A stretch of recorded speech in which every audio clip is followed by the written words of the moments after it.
Or am I talking to myself? Nope, the mic's on. Sweet. Okay. Posty. Send now. Yes, I know I'm pinging everyone in the Discord. That's the point! God! Close that. Tweet that. Yep, boy. Oh my god, social media. It's so amazing.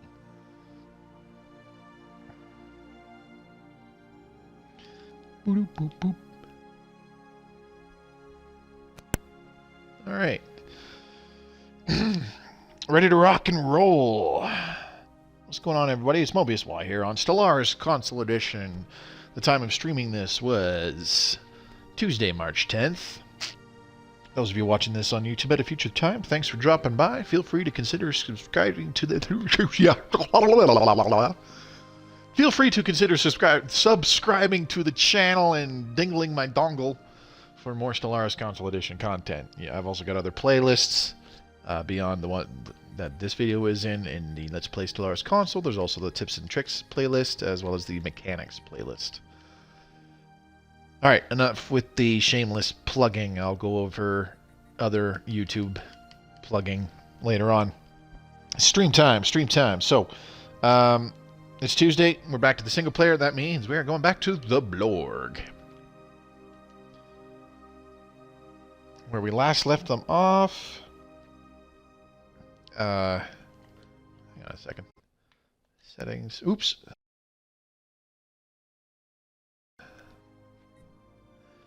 Yep. Sorry about that. Not 100% intentional. I wonder. Oh, okay, that's cool. Oh, no, never mind, it did it. Sorry, I'm watching it play back on my phone now, and it did go to that little pause screen. I'm not going to edit that out. Whatever, not a big deal. Anyways, yeah. The Unbidden are here. They beat us up. It really sucked. And we lost our Dyson Sphere. We lost our Science Nexus. Where the heck was that? Where was our Science Nexus? Oh, here it is. Pleon. Oh, now somebody else has it. The Duven Mandate now has it. Oh, that's brilliant. So yeah, we lost our Dyson Sphere. We lost our Science Nexus. Let's try and turn things around. So we've got the extra-dimensional portal is obviously here in the thread system. I'm guessing there's a couple anchors, Unbidden anchors up here in this area somewhere. So if we take those out, we should be able to attack the portal. But the problem is we don't have anywhere near a big enough fleet to deal with that. We need more battleships. And I believe we've designed our battleships okay, right? We didn't go kinetic. Yes, we went focused arc emitters and phase disruptors. Now I remember. Joe the Frogman. Yes, Mobius Y is playing Stellaris. I know, it's a shocker. I was playing it quite a bit this weekend when I was online. What you didn't see when I was offline, because you can't play it offline, is I was playing my Xbox version of Grand Theft Auto 3 on my old 360. I don't know what prompted me to want to play it, but I did, and it was fun. Anyways, oh, I should probably unpause the game. That might help, right? Okay, so we're going to hit positive energy in just a second here. Once this pop is done growing on this Betharian power plant, that'll be glorious. Oh, hey, we have a new pop that just showed up. Jabeth Mines, we're kosher there. Bistramar Power. What did we do here? Oh, we made this our capital now. So we've got power plant 5s cropping up there. Jesus, what's going on here? Chad Thunder. Oh, you win the prize for best username in chat. Excuse me. That's almost as good as Turd Ferguson. Gooseman, good to see you again. Hugh Stocks, thanks for coming again. Joe. Can't say I'm terribly surprised to see you here. But, oh, we need an energy grid still, so let's put that... Yeah, let's just put it here. And the DMT Void, thanks for coming by today.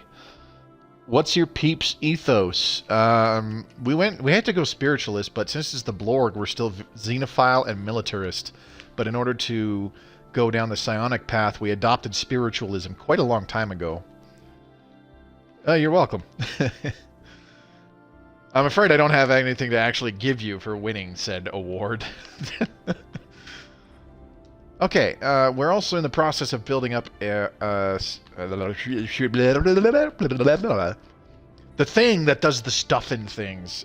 Sentry array. I don't know what my problem is today. Okay, we just jumped up a lot of energy credits. 18 being generated, 18.6 to be specific, being generated on the Betharian power plant. We should hit about, I don't know, I want to say about 19.5 or maybe 20 points of energy once we get that energy grid up online. Oh, 19.8. I was close. Okay, let's see, what should we do now? Not really much of anything. There really is not much we can do, unfortunately. We can look for more...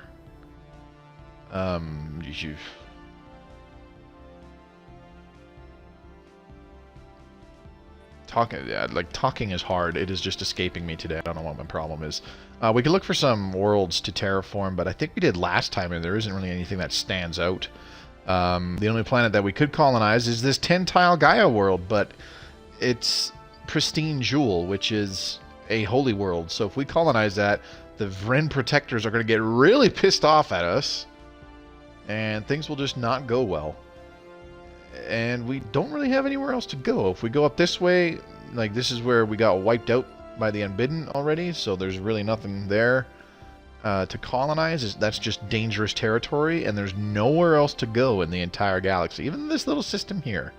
There's no habitable worlds in it, so no point in going there, which is unfortunate.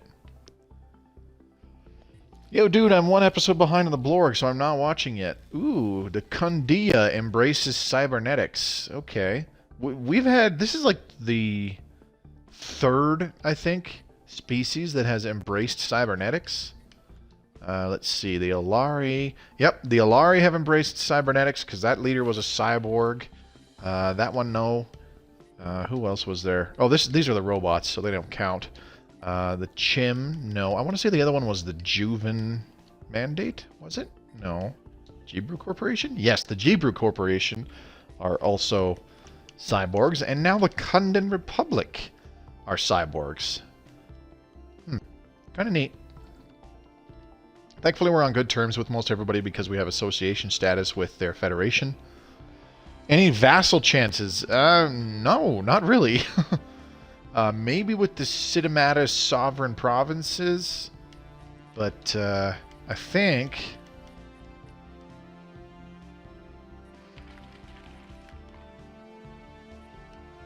Oh, they're already a vassal under the Alari Star Technocracy. So no, not really. The Alari, like everybody else, is pretty sizable. There's the... Waseji Combine. We got the Gebrew Corporation and Juven Mandate next to us. There's also the Juven Democratic Colonies, but they're already my tributary. And there was actually another group that was our tributary as well, but I think they're gone. I think they're dead. I'm pretty sure the Unbidden kind of wiped them out. We had like 3 tributaries, if I remember correctly. But yeah, they're all gone. The Unbidden moved their fleets into the orbit of their planets and went slurp, slurp, delicious. How are we doing here? Bistramar power. We still got a lot more power plants being upgraded to grade 5. Part of the problem is I don't think we have a science world right now, so our science is abysmally shitty. We have 3 mining worlds and 2 energy worlds. Once that Sentry Array is done, we're like a science nexus is the next thing to do, I would say. Because look, it's taking 316 months to get the next the next set of technologies. How long is that? 60 is 5, so 50. That we're talking 25 years. More than 25 years to get our next couple batches of repeatables. Brilliant. This is fine.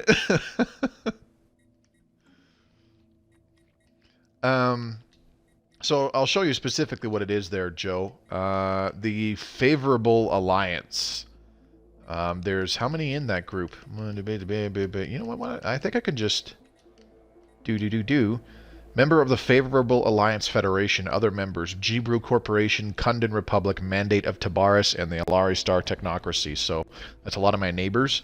And then the Favorable Alliance has given me Federation Association status, and I think I can join their federation if I ask the right person.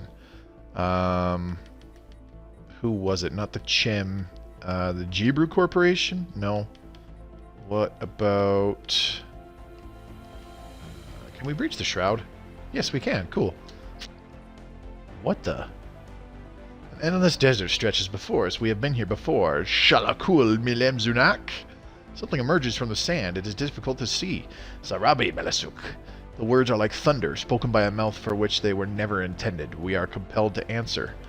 I have no idea. Let's try this one. Our telepaths have been overwhelmed by the intense strain they were put under during the communication with the Shroud. They can no longer maintain the link. Okay. What's the cost differential?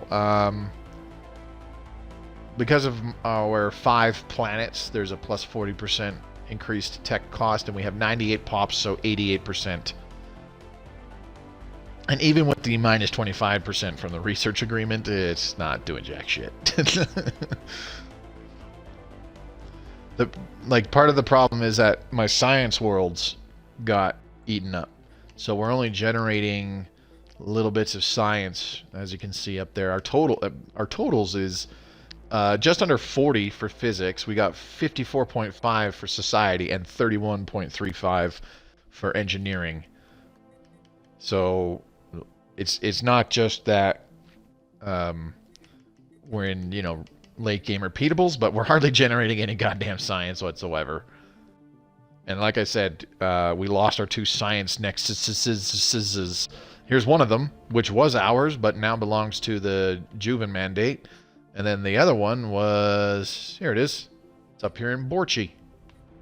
There's our other science nexus that we no longer have. So, yeah. The Unbidden have that one now. Good times.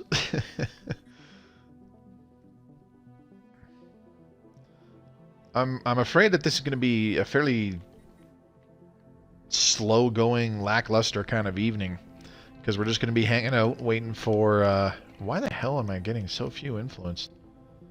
From guarantees, from edicts, frontier outposts. I have 3 frontier outposts. That's right, there should be 2 way up here still.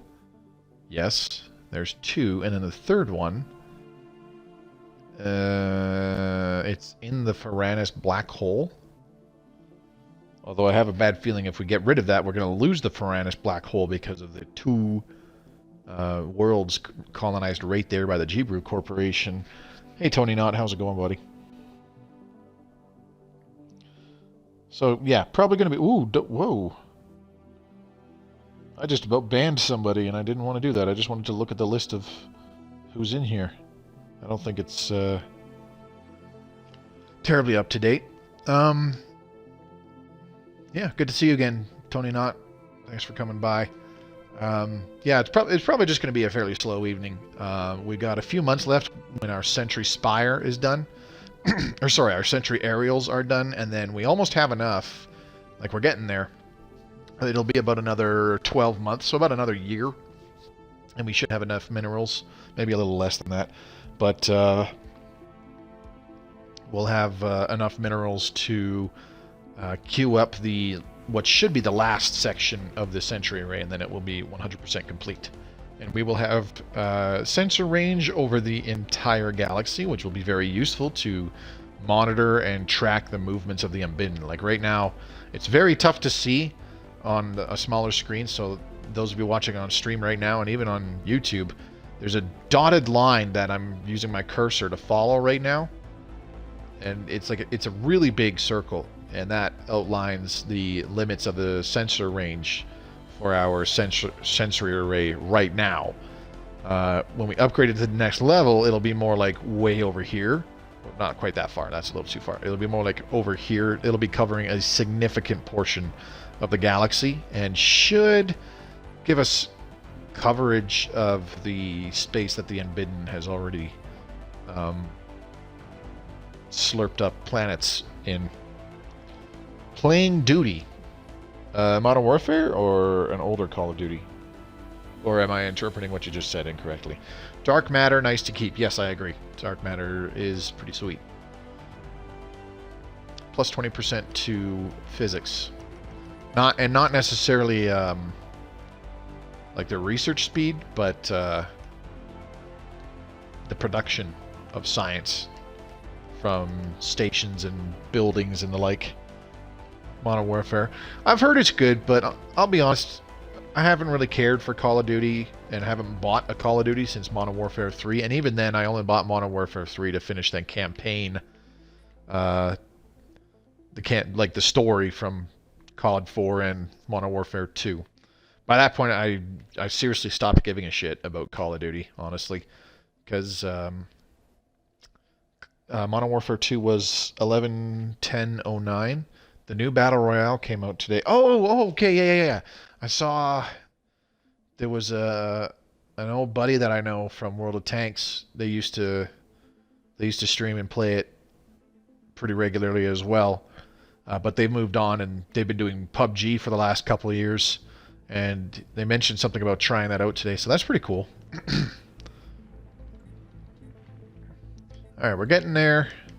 It's almost time to... Oh, there we go. We just hit the 15,000 for the Sentry Array. There we go. Okay, so if we take a look, the current... Ooh, see? Look how much bigger that circle is. So now it's extending all the way over to here, and that's just with the Sentry aerials.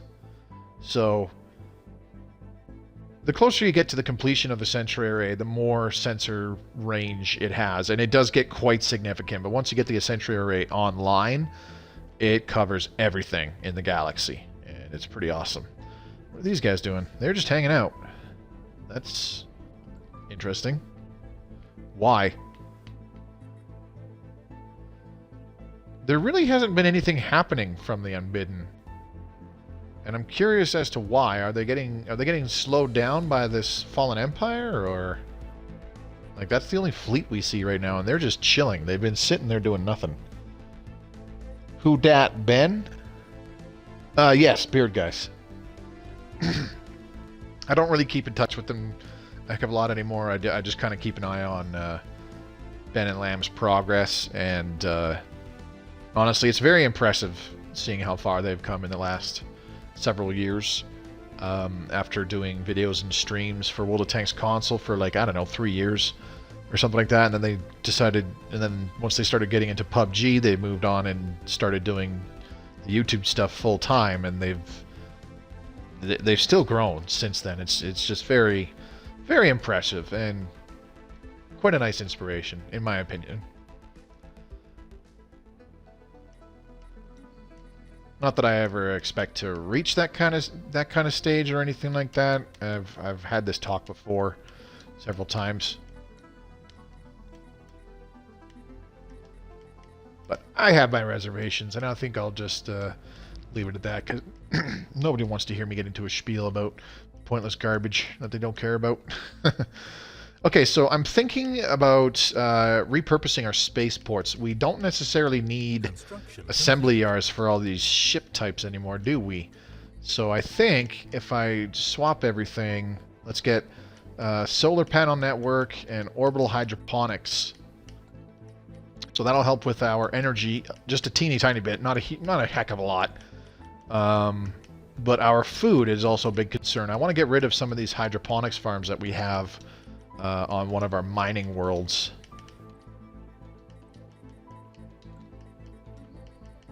Ooh, geez. Why did I not upgrade this?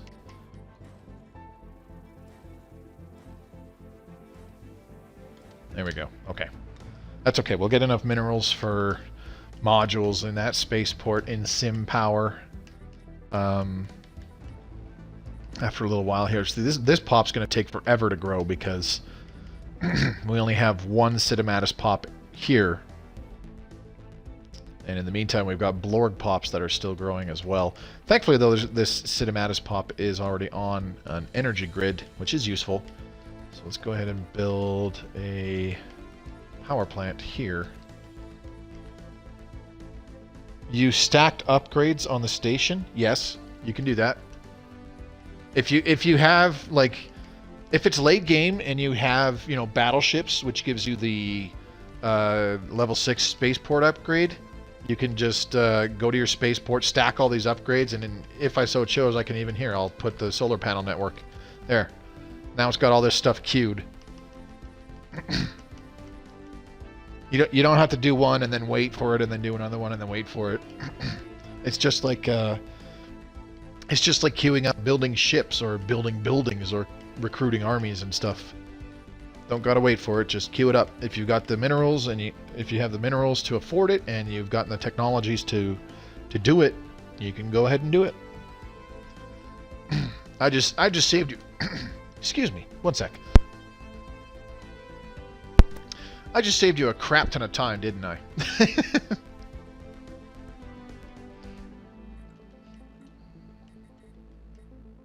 Oh yeah, we can get the planetary capital now too. Beautiful. We'll do that. Ooh, should we do infrastructure projects? Construction. I don't know. You know what? Consecrate World wouldn't be too bad on this. Do we need the extra happiness though? I guess not, but the growth speed will be nice. Yeah, let's go ahead and do it. Consecrate that world. Please and thank you. Hey, we got another Cinematus pop. Where'd you come from?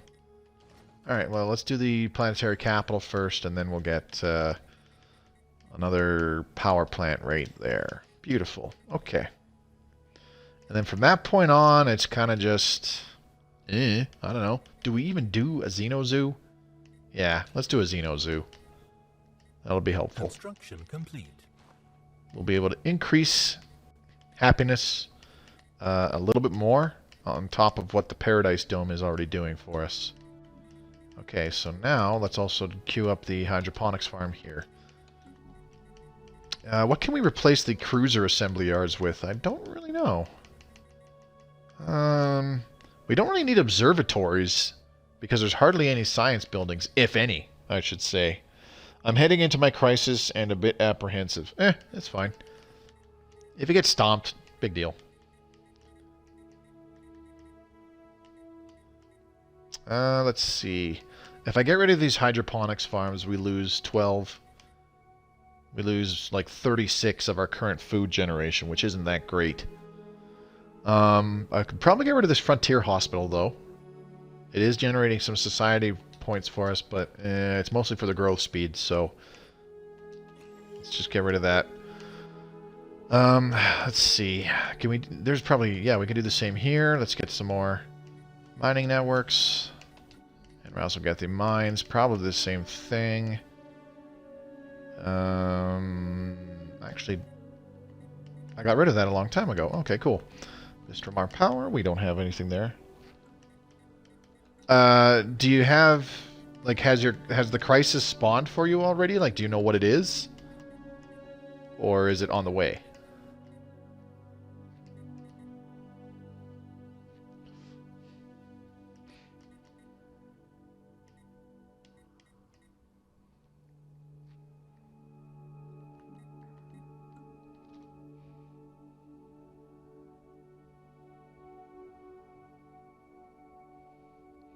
$23.80.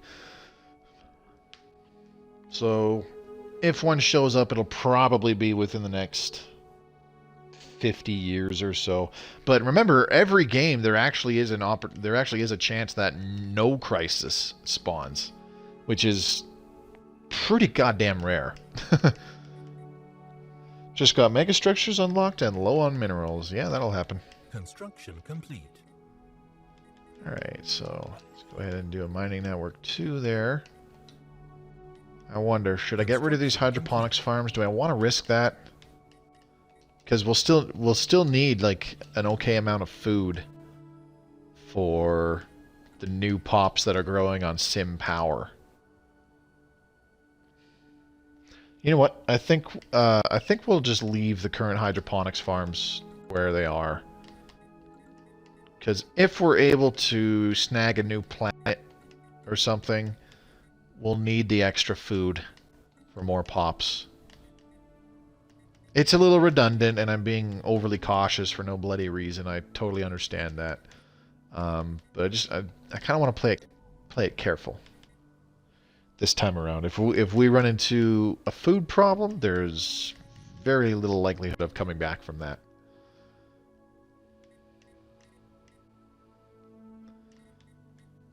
Well, you know, I could probably get rid of like one. I could probably get rid of one, maybe two here on Jabeth Mines. Because they have... Construction complete. These guys have a small minerals boost as well with a planetary modifier. But Jabeth Mines has the better modifier. So yeah, we can get rid of one here on Jabeth Mines. We could probably get rid of that one because it has a mineral point. Or that one. Either works. Let's do both. We'll do both. Just got mega structures and low on minerals. Anyway, to get Fallen Empires to like you more, they are a bit like me. It gave me something in the early days and then opened borders, but no change since then. It won't change. If you, it's pretty much only if you agree to their demands, for lack of a better term. Like the materialist ones will ask, "Hey, this scientist is really bright. Give them to us." And you say yes, then they'll like you. And then the xenophile ones, not the xenophobe, the xenophile ones, will say, "Hey, your species is gonna die eventually, so give us some of your population so we can preserve your species and your culture and your heritage." And you say yes, and you lose a pop or two or something from one of your colonies, or even your homeworld. And then, you know, in both instances, that gets them to like you quite a bit for a fair while. That's the only way, though. You can't just like gift them resources and then they'll magically like you a little bit more, just like with the regular AI empires. Nothing like that works. What the? Did my game freeze? Oh no. What do we got? Mandate of Tabaris, made peace with the autocracy of Polisi, stop atrocities, humiliate, and liberate two planets that were in the same system. Okay, so which planets got liberated? Oh, there they are. Tranquil Cinematis League is over there, and then we've got the Alpha Thari Consortium.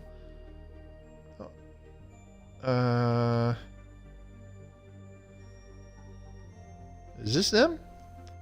Aethior, yeah, this is them. There's fruit. What the? This is all robots. Is this one the same? What the heck is going on? I press A and my cursor moves away. Huh, that's all droids. Neat.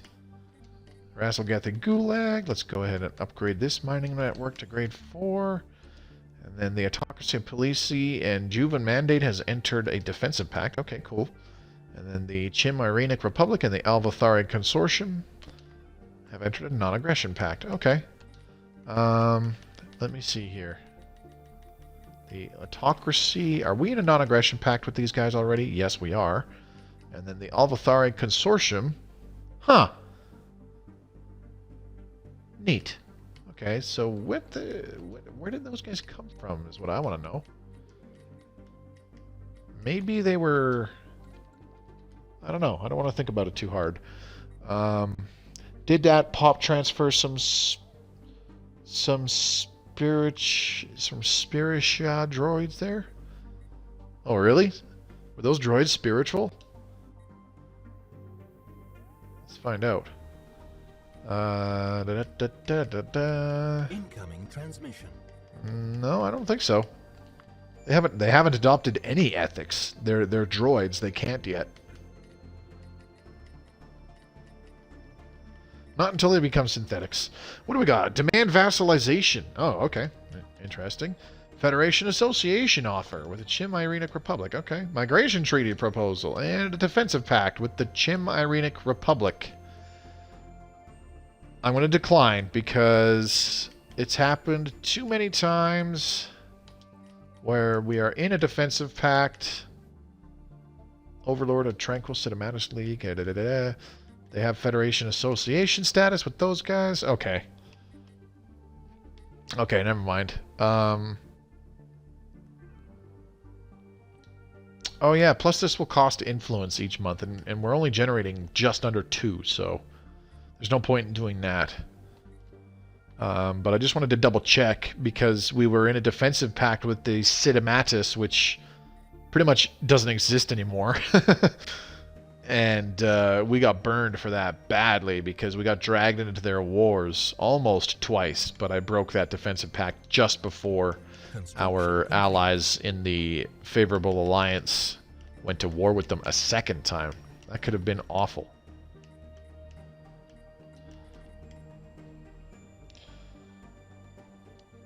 Just the planet name seems hippie-like. Well, I think it's... yeah.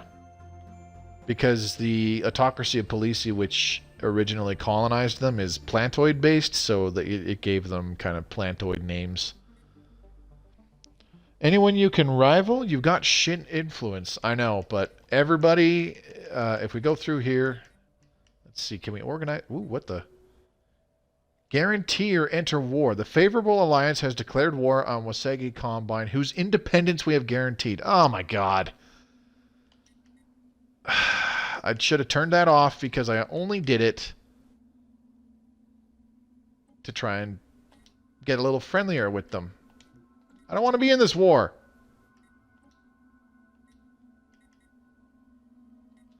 Missing war demands. I don't want to be in this war. Liberate Synthetic Democratic Union. Humiliate. What the? Alari Star Technocracy. We can humiliate them. What in the world?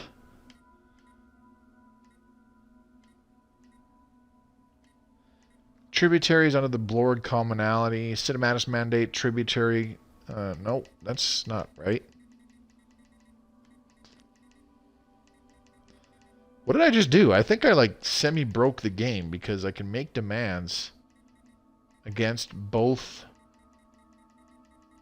This is the Wasegi. These are planets for the Wachigi Combine. And then were there planets for the Alari as well? Nope.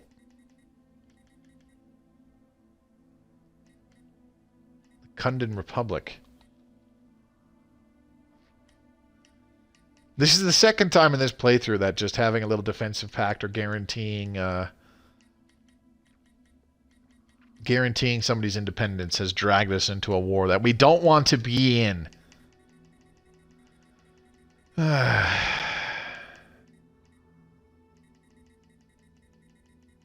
this is strange. Like it's giving me the list of stuff, the Alari Star Technocracy and all of its allies and vassals and stuff. It's giving me the option, like it's showing up in this list that I can make a war demand for like ceding their planets or some crap like that, which is strange.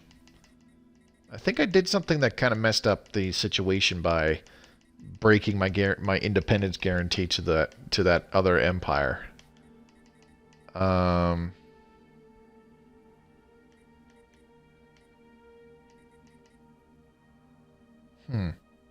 Let's liberate the Cinematis Mandate and the Alvothari Consortium. We'll say that those... Wait, what? Only the main defender can set demands, of course. So I'm just wasting my time. I shouldn't even have bothered looking at that. Okay, so here we are. We just want to like be left alone, and the Unbidden have kicked the crap out of us, and now we got this crap to deal with. Unbelievable.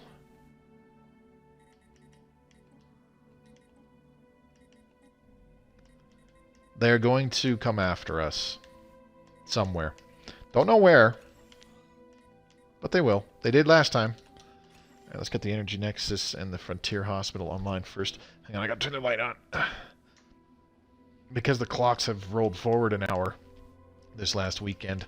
It's not it's not dark outside yet, and that makes me sad. I like it when it's dark by 6 o'clock. Ooh, excuse me. I'm a winter baby. Sentry array completed. Well secluded. I see all. Beautiful. Alright, let's queue up Power Plant 2's there after the fact. What else do we got going on? Jabeth Mines is still replacing these hydroponics farms, which is cool. Okay, Spaceport of Sim Power. We're done there. So now we want the Fleet Academy, Engineering Bay, and Battleship Assembly Yards, but I don't know what the hell else to get. Maybe crew quarters? We could get observatories, and that'll... Oh, wait, that's pointless. I was about to say, we could get observatories, and that'll increase the sensor array, the sensor range of all of our planets. We have a sentry array, Moby. Stop being stupid, Moby. Okay, so yeah, I think like crew quarters is the way to go. Replace the cruiser assembly yards with crew quarters, because crew quarters require no energy per month for maintenance, which is kind of nice, and they will reduce the maintenance of docked fleets by 10%. So that will help with our production when we have our fleet docked. So there we go. All right, let's roll out with that. We'll leave it at that. Now, before we get going on doing much of anything else, like queuing up a science nexus, I think it's time to build a few more battleships. How many do we have? 33. So it's about 1,500 for a single battleship right now. So let's go ahead and just queue up about 1, 2, come on, 2, 3, 4, 5. Leave it at that. Construction complete. Migration treaty proposal, whatever. Actually, let's just make it 4. Construction complete. How is your production on Min? How is your production on so high? It does look like you have that many mining stations with... It doesn't look like you have that many mining stations with your remaining area. Because I only have 5 planets, and they're dedicated to specific things. Like Bistromar Power, it's all power plants. Look, it's generating 363 energy on its own. That's without capacity overload active or anything like that. I just have an energy nexus somewhere, and it's now our capital. So aside from the capital building, the energy nexus, and the Paradise Dome, they're all power plant 5s. So there's a lot of power coming from there. And then we've got 3 mining worlds. Razzlegathi Mines is generating 200 minerals per month. Razzlegathi Gulag, 173. And Jabeth Mines, currently 206, but it's going to be more in a little bit when we upgrade the mining networks. Partially because Jabeth Mines has a planet modifier, high quality minerals, which gives plus 25% to minerals production on the planet. And then we've also got Sim Power, which is still under development, but is generating 106 energy per month right now. Honestly, the amount of minerals we're producing per month, this is less than half what I normally have by this stage in the game, and what I find is acceptable by this stage in the game. Normally, by about 200 years, I like to and have plus 1,000, if not more. What ascension perks did you choose? Well, we went the psionic path. I know that. First up, technological ascendancy. It's very good, very safe pick for your first one. Plus 10% research speed, useful from the start to the very end of the game. Then mind over matter to start the Psionic Ascension. Then we did Consecrated Worlds, because this is really good. We had to switch to Spiritualist to take it, but I knew we were going to, so I planned for it. Once we took that, once we shifted our ethics to some degree of spiritualism, we took Consecrated Worlds, and that helped with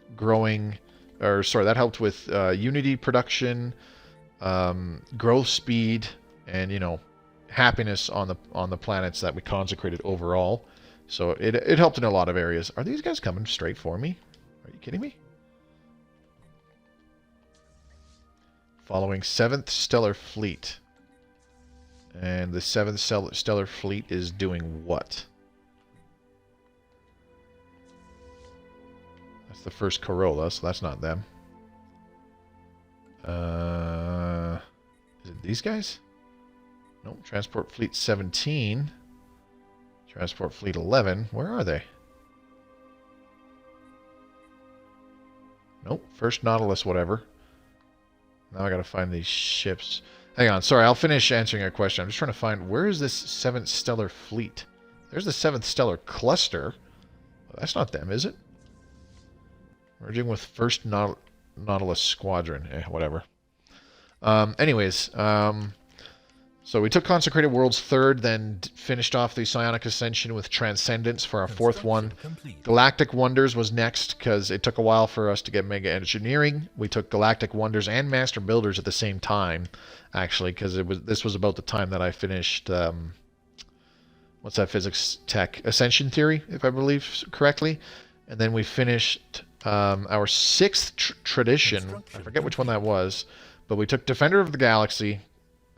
For the big bonuses to Crisis Events. And then lastly, didn't really know what to go with because a lot of them were kind of pointless to grab now, so I went with World Shaper because we were at the time we were actually terraforming quite a few planets, and I was looking to terraform some more, but stuff went downhill.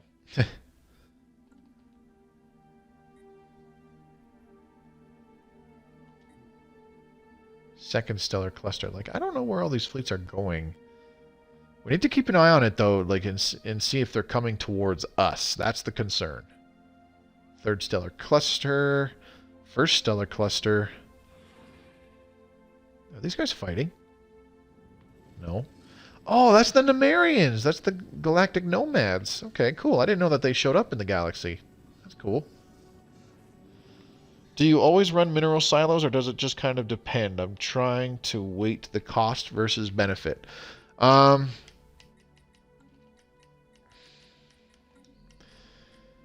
Here's how I look at it, buddy. If you find a tile, or well, sorry, when you put your capital world down, or I should say, when you put your capital building down upon colonizing the thing. I like looking for a spot where like 2 or 3 or even 4 tiles, all 4 tiles that will be adjacent to it, will benefit from the adjacency bonus of the planetary capital. And then you can slap a mineral silo down on a tile that is, you know, not like adjacent to it, but on a diagonal, so that you have 2 tiles that are benefiting from the adjacency bonus next to the planetary capital, as well as the mineral silos. So the minerals on this particular mining network is 18.2 per month right now. The base is 1 because there's 1 off of the tile. The mining network 4 adds another 5, so that would normally be 6. And then we could add all the bonuses, powered exoskeletons, extraction patterns, droning optimizations, high quality minerals, the processing plant grade 2, 7% happiness, and the mining guild civics. So totaling that up, that's 30, 40, 65, 85, 95, we'll say about 100%. So if this mining network was just kind of chilling somewhere else by itself, it would only be getting about 12 minerals per month, because it would be the 6 from the tile and from the building, but it's getting the adjacent planetary capital and the adjacent mineral silo, which is giving it +3, and it +2 from the planetary capital and +1 from the mineral silo. So that's +3, but technically +6 because of the 100% from the bonuses that we're getting as well. So I never look at it as, oh, it's, well, if we put the mineral silo down there, it's going to give me +4 total on the adjacent tiles. I always look at it as, well, if I got my bonuses high enough, it'll be like an additional +8 minerals on the adjacent mineral producing buildings, possibly more if we had, you know, higher bonuses or something like that. So yeah, on mining worlds, I do put a mineral silo down 99% of the time.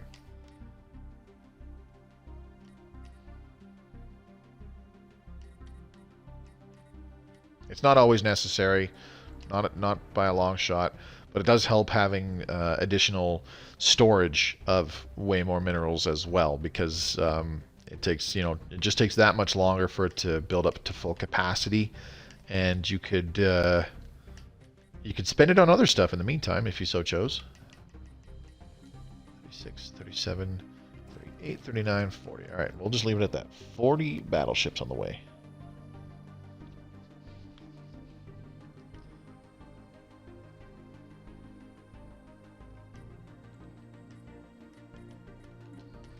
How are we doing on sim power? We can upgrade to power plant 4s in just a minute here. Your controller batteries are low. That's good time. What time do you host the multiplayer games on Friday?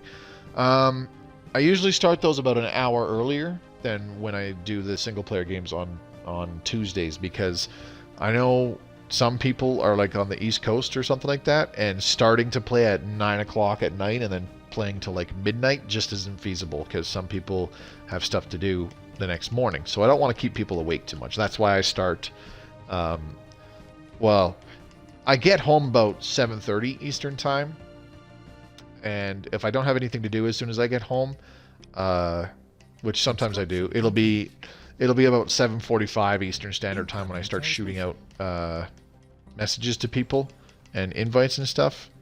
But that's when I start setting up, is about 7:30, 7:45 Eastern Standard Time. Star charts, no, go away. And then I like to start by 8. Most of the time it's been a little bit late, and it's been like 8:15 that we actually start, because we have some technical problems and not everybody can get into the game or something. There's bound for stuff to happen. But usually about the same time. I've actually said it before. I don't know if I mentioned it in the previous multiplayer stream this last Friday or if it was the week before, but I did actually mention it. I was like, you know what, I'm probably not going to keep doing them. Because I was hoping that, more people would be interested in doing them. And how do I word this? At the time I was getting a lot of comments and stuff on on the YouTube channel itself and stuff, that people would love to play with me and stuff like that. Why, I don't know. I think those people are crazy. Probably have better things to do, but that's okay. I'm just kidding.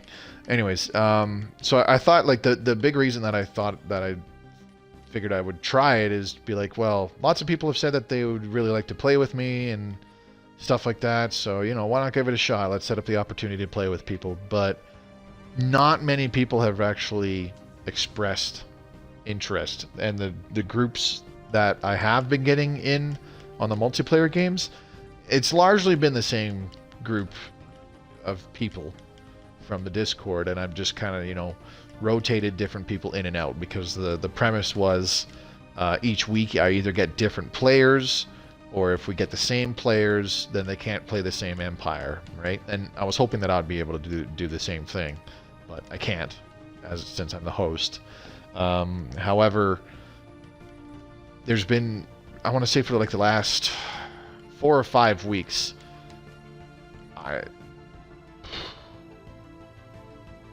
except for like 2 people who have only been there once so far, I want to say for the last 4 or 5 weeks, I've had, what are you doing? Following 1st Nautilus Squadron. And where is, okay. I believe I was trying to find them earlier. 2nd Stellar Cluster. 1st Corolla. 4th Stellar Cluster. Yeah, I still don't know where they are.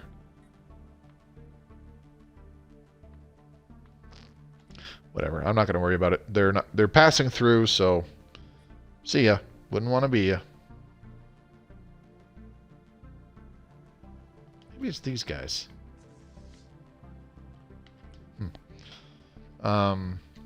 Anyways, like I was saying, over the last like 5-6 weeks, I would say most everybody who I had at some point in the last 5 or 6 weeks has come back at least once or twice more after the fact. Not that that's a bad thing, because several of the folks that I've got to come in and hang out and play in the multiplayer and whatnot,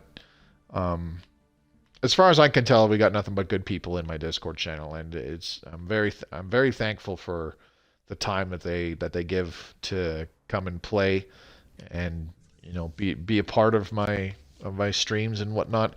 It's basically just me trying to build up our own little community a little bit. I don't think it's really failed or anything like that, but I just don't really think it's worth the effort, if that makes sense.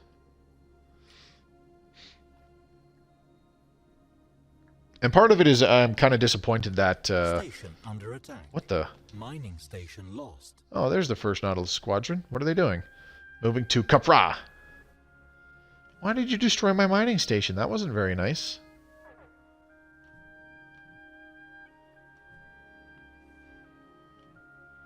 Jesus, look at that. That's like 5 fleets. There's no way we'd be able to take them on. Yes, please just pass on through. Thank you. Don't come back.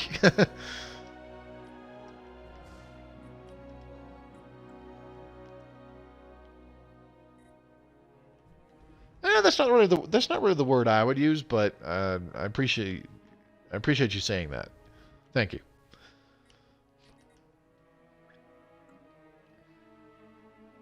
I mean, like, it seems like the only place you can really go to try and play with other people in multiplayer is on the Stellaris Console Reddit. And honestly, that place is just... it's fucking dead, for lack of a better term. There's plenty of people that always come in and, like, post stuff regularly, but it's very uncommon to go through a whole day without somebody posting the same kind of crap that has been posted a bajillion times already. What's a good Empire setup? How do I play tall? What do I do against this fallen Empire? How do I deal with the Praetorian Scourge? Etc. Etc. Etc. Like it's the same questions being repeated often in there. And I'm not saying that that's a bad thing. That's a really good place to go. To ask those kinds of questions, because there's some very knowledgeable people in the Stellaris Console Reddit. Some people who are actually, there's actually several people from there who watch my stuff, and some of them are even in the Discord and all that jazz.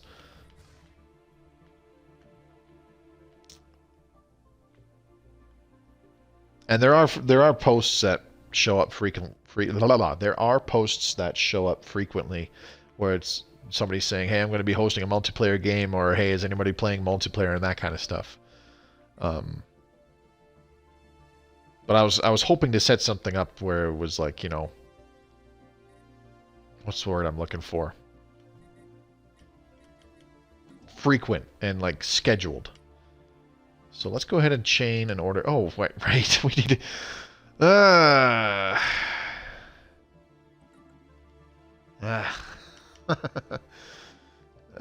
you stupid. Moby, you're stupid. You are really stupid, Moby. Hey, a scientist died. Construction complete. So how is it that... Construction complete. Okay, something's terribly wrong with the game right now. Okay, so we have 2 copies of Marie Fortin doing the same damn thing. And then we've got Giuseppe de Robilent says they're available when they're actually doing society research. Seems legit.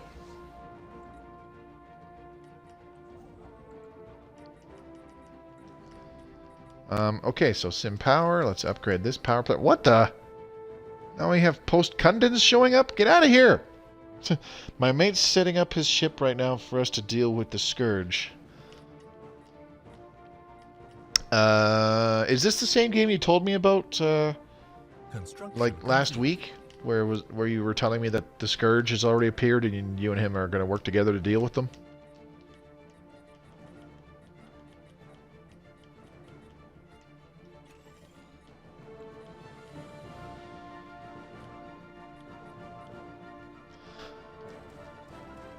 Well, it's going to be a while before I have enough influence to queue up that sentry array. You know what? As soon as I was like, oh, you know what, we can consecrate the world on sim power. I didn't say anything, but I was thinking, I was like, I can't help but think that this is going to bite me in the ass sometime down the road. And sure as shit, we have enough minerals to start the construction site for a science nexus, which I want to do. And I don't have enough influence. Like, Christ. I had some fucked up shit like that the other day. My curator got president with no opposition, so I tried to get another, and it gave it to me, but I could not use him anywhere. Jacked all to hell. Yeah, sometimes that happens where, like, a leader gets cloned for some reason. I've had it happen to me a lot, where I had a leader that was manning a scientist, I should say, manning a science ship as well as leading one of the research branches, which was really weird. It threw me off, but it can happen. No, we got beat, and I'm optimistic this time. Your Newtonian update inspired me. It can be done. Yeah, it takes effort, buddy. Like I say, man, probably like the safest thing to do is just throw on tachyon lance, like just go all battleships with tachyon lances and large plasma cannons, and you'd be fine. Of course, you could very much play a lot more defensive and throw on like a hangar core where it has 4 medium slots, and then honestly throw on 4 things of flak artillery to shoot down all their Scourge strike craft and missiles. And that would help with your battleships taking less losses. Hold the phone. I am very dumb. I am very dumb. I am very dumb. I'm very dumb. My first game, I get curb stomped by the Scourge. They popped up while the whole galaxy was at war and took every empire by surprise while their fleets were on the other end of the map, 300 star systems away. Yeah, I've had that too. It's just oodles of fun. The worst one that I had was one of my single-player games. What the... Please tell me you're not coming to attack me. Following 4th murder. Okay, good. GTFO. I actually had it where... I'll give you an idea. I was playing on another spiral-armed galaxy, and I was in, like, this area where the Juven Mandate is. Like, that was kind of my area. And I was playing very tall. Now, this was a long time ago before we got any DLC. We might have had plantoids at the time, but that's it. So here I am playing with, like, I only had, like, 6 planets total, including my homeworld. And I'm playing as a very old single-player empire that I created a very long time ago. One of the first ones I made called the Zaxxon Collective. I was just hanging out, building up my empire, cranking up production and whatnot, and I was playing very tall, and I'm already well into repeatables. But at about 2370, boom.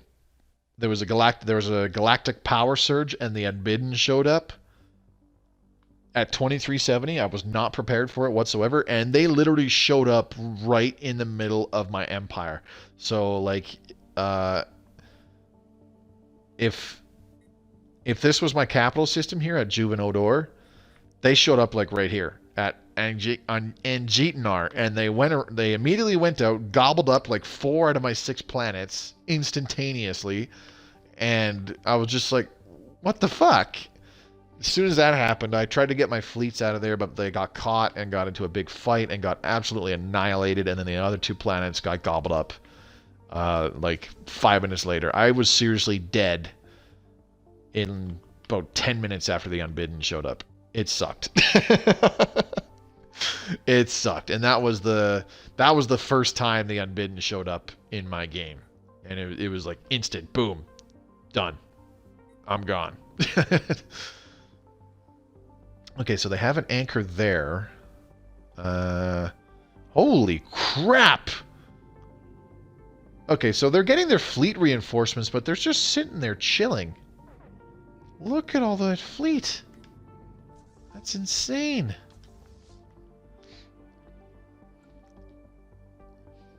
How about these guys?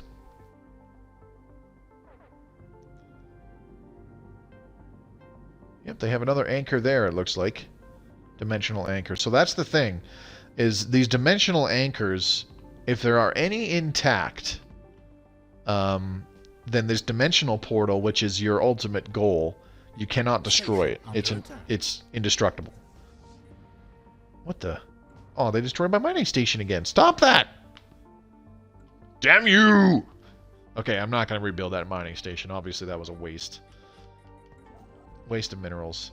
Anyways. So they only have the 2 anchors. Amazingly, they have a second one over here.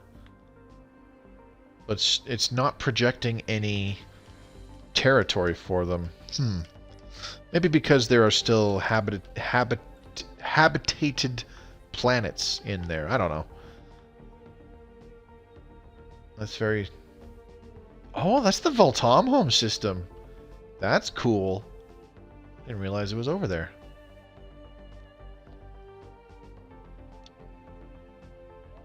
My second run-in with the Scourge, I had 10 planets. Second run, I had surrounding empires making 20-odd mini-empires as buffers. Heh. And see, this is a void junction? I'm not sure what that is. I'll have to double check. What's this? Void conduit. Okay. I'm gonna have to double check and look up what those are. So they only have 1 anchor, and it's this one way over here. So with that extra dimensional anchor, or I should say dimensional anchor, the dimensional portal... Why didn't I upgrade that power plant as well? Or did I? The portal is indestructible. So the target is the anchor. They have 2 fleets there. We can barely take... Actually, we can't even take on 1. Yeah. It's been an hour. Nothing's really happened this episode. We're just going to hang back and build up more fleet. And that's all we can really do at this stage. So let's go back to Bistromar Power. We'll build 3 battleships here. And Sim Power, 3 battleships there. Oh, wait. We're still building a battleship. Because I'm OCD, we're not going to do that yet. We're going to wait for that battleship to finish so that they finish building in the spaceports at the exact same time. And that's the only way we can do it. Otherwise, my eye will be twitching for the rest of the evening. I have problems. Please don't remind me. Alright, there we go. So we have 45 battleships, 6 more on the way, 51 battleships. That'll be a significant improvement from what we had previously, which was like, what, 30? When we took on some of these fleets? So I'm tempted to try and take out this fleet that's in Pleione. We'll have to warp in from the other side of the system so that we're not right on top of them, which would really suck. And hit them at range with our focused arc emitters. Once they're in range of our large phase disruptors, we're also in range of their large matter disintegrators. And those things do hit pretty goddamn hard.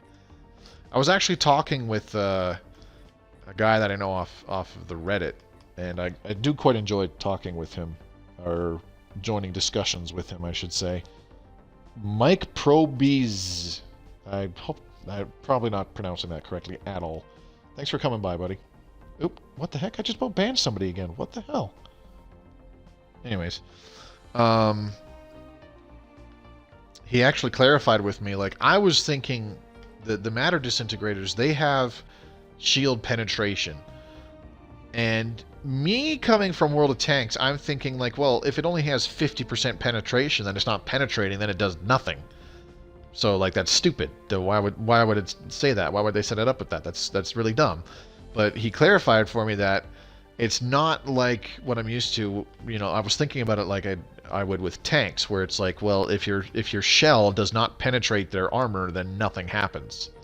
It's more like bleed through. 50% of the damage that your ship's shields take bleeds through to their hull. So I had the completely wrong impression with how the shield penetration factor actually worked. Not to mention that damage that bleeds through your shields and goes directly to your hull also has 50% armor ignore. So 50% of the armor that your ships have gets ignored. So these Unbidden ships, they actually do some damage once we get in range of the phased disruptors, which have a range of 80. Their large matter disintegrators also have a range of 80. Don't get me wrong though, once things close the distance and we get all the phase disruptors hitting them, we take them down pretty damn quickly. The phase disruptors just do so much damage against their shields. Oh, we got another fleet warping in. A little 2-cruiser Federation fleet. Oh no! Alright, I'm going to give it another month. And then we'll queue up 4 more battleships. 1, 2, and 1, 2. There we go. Okay, now, you might be wondering why I haven't queued any battleships way over here.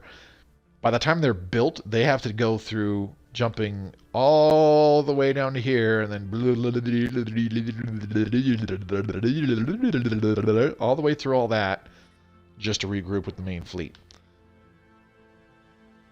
That is way too far. That will take way too long. F that noise. What's this guy doing? Are you just chilling? Yeah, they're just chilling. Okay, so we have 2 Unbidden fleets in habitated territory, and they're just hanging out doing nothing. We can't attack them yet, not until this war gets resolved, because my concern is if we're moving our ships through other people's territory and they jump in right on top of another fleet, we're going to get into a battle where we take losses and we'll actually lose some of our resources that we're dedicating strictly to battling off the Unbidden, and we're going to lose it to a pointless war between 2 idiotic AI empires that just dislike each other for the sake of disliking each other. So, screw that noise. I'm just trying to keep an eye on everything and make sure that... Yeah, okay, so we have a fleet here. This is currently the weakest one. I think it's one that we fought before and we did some damage to, or somebody else has done some damage to it because they've lost about half of the little escort ships. So that's the weakest Unbidden fleet, but we've also got one up here where our science nexus was. And then we've got one over here in the Voltom home system. Actually, there's 2. Are they 2 even strength ones? Oh no, there's just 1. Okay. Just the 1 plus some military stations. And then the portal is here in Thrad. And then we've got an anchor over here in Rathador, and the anchor is protected by 2 fleets. Construction complete. Now the portal fleet is... I'm going to pause the game really quick here. The portal fleet is actually this one with the 437k fleet power with 36 battleship, 56 cruiser, and 86 destroyer-sized ships. That's like the portal guardians. All these other little fleets are like reinforcements that come in every few months. The Unbidden does not build ships. They're like the Prothoran. They don't get ships and like construct them as normal empires do. The Prothoran, the game runs a check every couple of years for the Prothoran, and if they're under a certain amount of ships and fleets and stuff, it'll spawn a bunch of fleets over various spaceports that are hovering over Prothoran planets. So if they have a lot of spaceports, they can get a lot of fleet. Now the Unbidden, on the other hand, they get fleet every few months, I should say.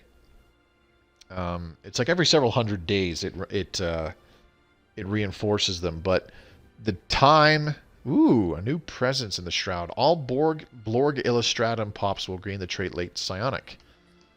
Unusual activity in the Shroud suggests that another species in our nation, the Blorg Illustratum, are beginning to manifest latent psionic abilities. We are now faced with the same choice as before. Will we suppress or unleash their burgeoning powers? We want to unleash their potential. Getting all of our pops to be latent psionics is good. Let's take a look-see here. We've got several species. Why? Anyways, the post-Blorg, we have psionic, which gives us 5% happiness, physics, society, engineering, and energy credits output. And then latent psionic doesn't do anything.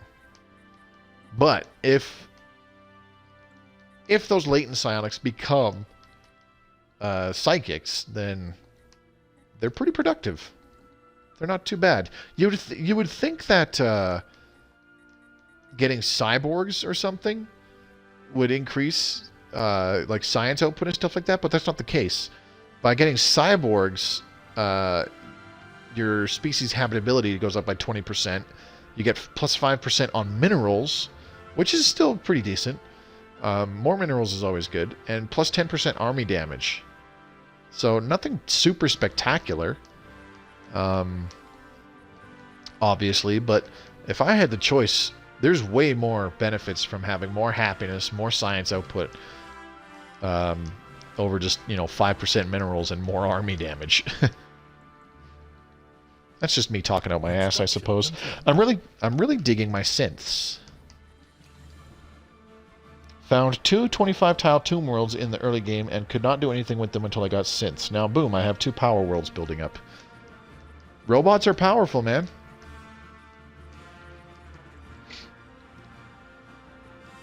Even droids are good. Especially if you're putting them on mineral worlds, because droids can be placed into colony ships.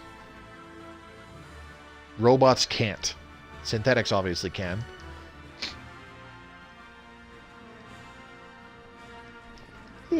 Excuse me. Let's queue up some more battleships. Now here's something that I was commenting on in the last Blorg stream.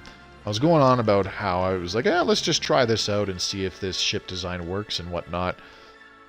Here's the truth. Every ship design that you can come up with and use in the game, every ship design works if you have enough ships.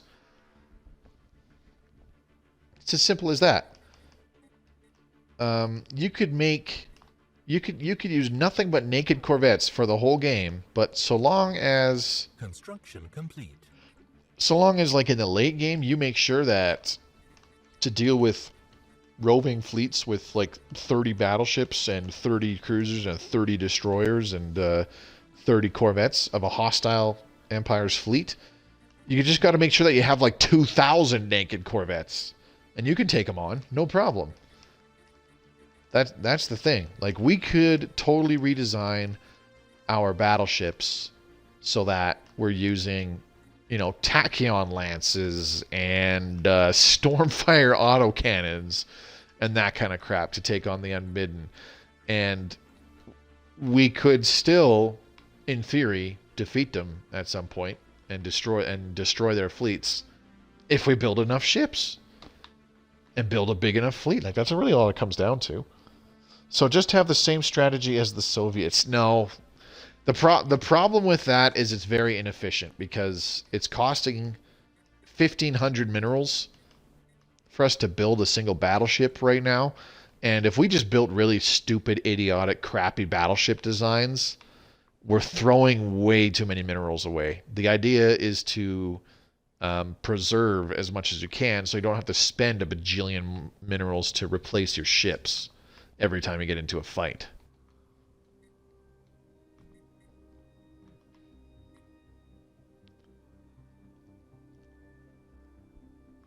Okay, so I'm looking at this and it's like our first test of our, I don't know, I want to say about 70 battleship fleet. Where did that Unbidden fleet go? Oh, there it is.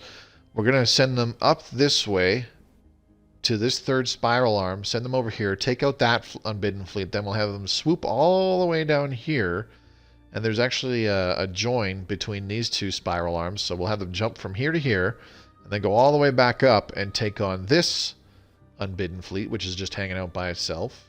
They can take out that fleet, and then they can jump up towards Voltamar and jump right at, like, we won't have a choice. I'll have to jump almost right on top of that Unbidden fleet. Take those guys on. That's where we'll take the most damage, is with that third fleet right there. After that, we'll definitely have to get them to pull back and repair. Do we have regenerative hull tissue on these guys? No, we do not. We should really do that. Will this change the cost? 2,000. Oh, we don't have regenerative hull tissue. Well, that sucks. So much for that.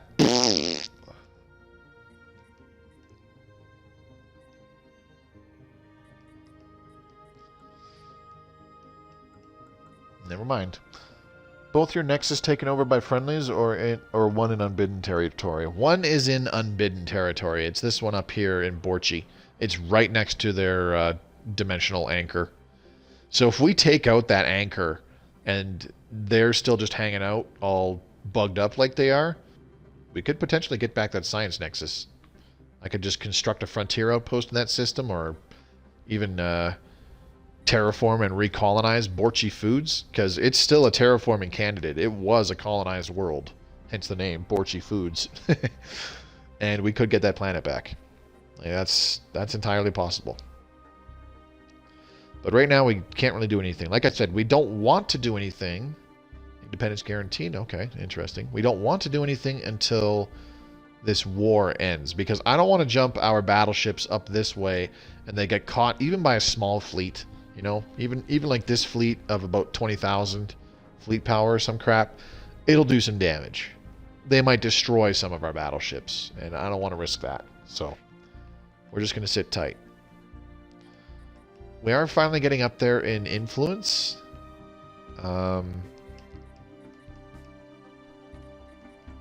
So it might be close to the end of this episode when I can queue up a construction site for another science nexus, and we can actually build one while we're in the middle of this whole clusterfuck. First pelagic excursion. Yeah, I know they're there. I'm just going to ignore them. Fingers crossed that my frickin' controller's battery doesn't die in the middle of the stream, though. If you see that happen, though, just assume that I'm grabbing my thing to plug it in and get back on track. So if it pops up where the screen goes dark and it says, please plug in your controller, you know why that's happened. I'll rectify it immediately so we can get back on track. Alright, so we still got a ways to go before we have enough influence. How many battleships do we have? 57. Okay, that's not too bad. I can queue up. Let's queue up 3 more. So we'll get 2 at Bistermar. We'll get 1 at Sim. That'll give us an even 60. And we'll leave it at that for now. The maintenance costs on our ships right now is unreal. Like, we dropped all the way down from like 500 minerals per month. We're down to about 400. And this is with a docked fleet. That's the scary thing. Is our fleet is currently docked. If we move it away... Oh yeah, look at that. Our whole economy just completely tanks. So yeah, we're going to want to stop there. Sim power, we should have... by the time we can actually do something and move the fleet against the Unbidden, we should have a few more power plants online.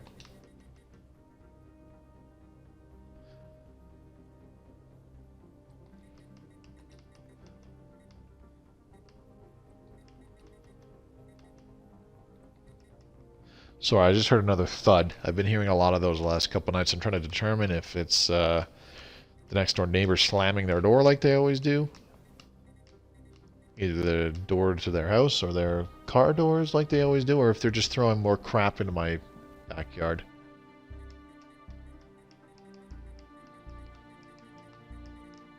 With the snow melting, because of the warm weather we've been having, I'm realizing just how much garbage has been tossed in my backyard over the last 3 months. And I think I'm just going to pick it all up and throw it in a big black garbage bag like I normally do, but I'm going to toss it back over the fence. Because it's ridiculous how much it is.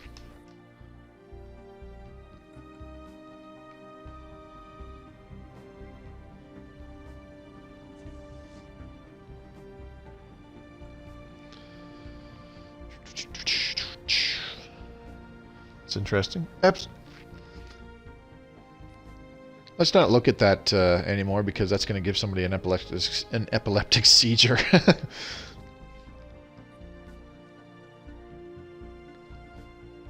I'm back. How's the war? Well, we haven't done anything in the war, but thankfully nobody's actually attacked us specifically and gone after our planets.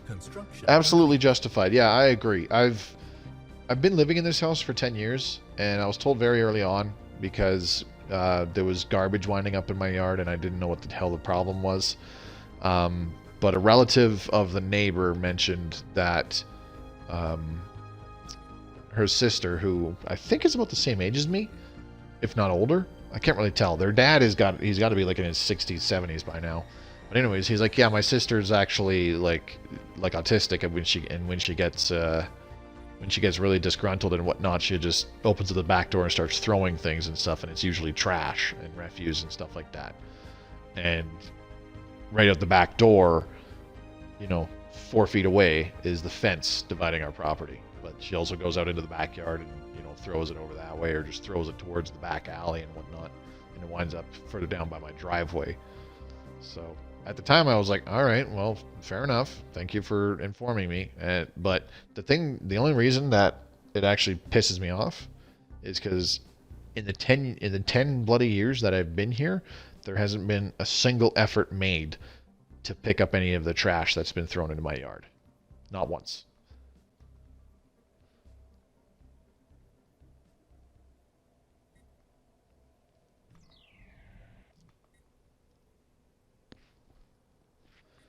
Hang on a second. Did I see that right?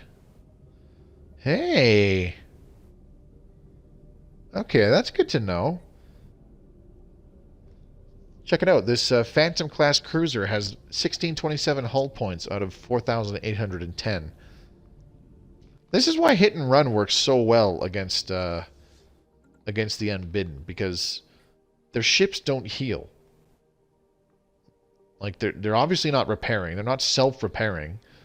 But do they have anywhere they can go back to and repair? I don't know.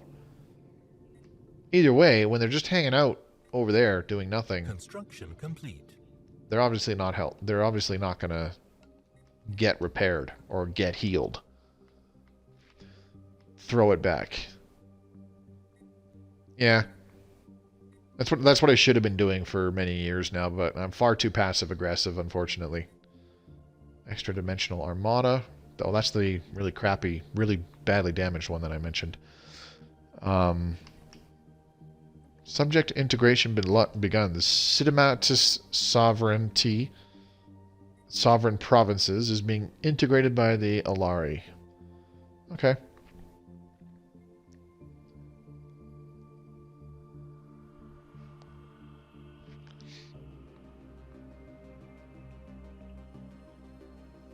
Yeah, the odd time that I did get around to where it's just like, okay, there's way too much trash in my yard now, I actually should clean it up. I just grab some gloves and bags and I pick it all up and throw it in my garbage. Because I'm more just annoyed that I'm picking it up as opposed to actually angry that I just walked home and found another, two garbage bags worth of crap in my yard and be like, are you fucking kidding me? At that point, it's just like, I should go clean this up now.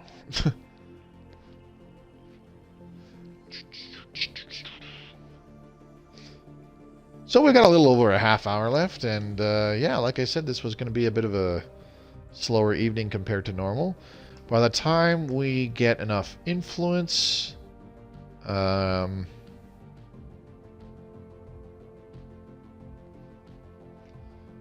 my brain is having serious farts right now. I'm trying to run some calculations. So this month here, we've got less than 10 months. That'll be more like 5, 6, 7, about 7 or 8 in-game months, and then we'll have enough influence, and we should have enough minerals to start the construction site for a science nexus. And we are going to build that science nexus in the sim system where sim power is. I forget to do this pretty regularly now. That's like the one track that I just don't really like. I don't know why. I like how just about every other track in the entire Stellaris OST, including the DLC stuff that we don't have yet. Actually, that's not true. But out of all the music currently in Stellaris Console, In Search of Life, I don't know what the deal is, but something about the sound of it has always bothered me. I like the way it starts off. But once you get about 2 minutes in, like where I was like, oh yeah, crap, and just, skipped it. I don't know. Something about that sound, like, bothers me.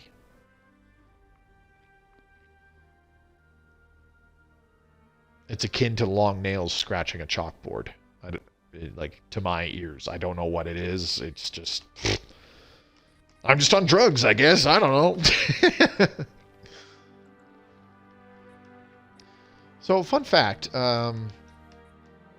The process for calculating unity for your next tradition is actually extremely long and complex. And I want to go over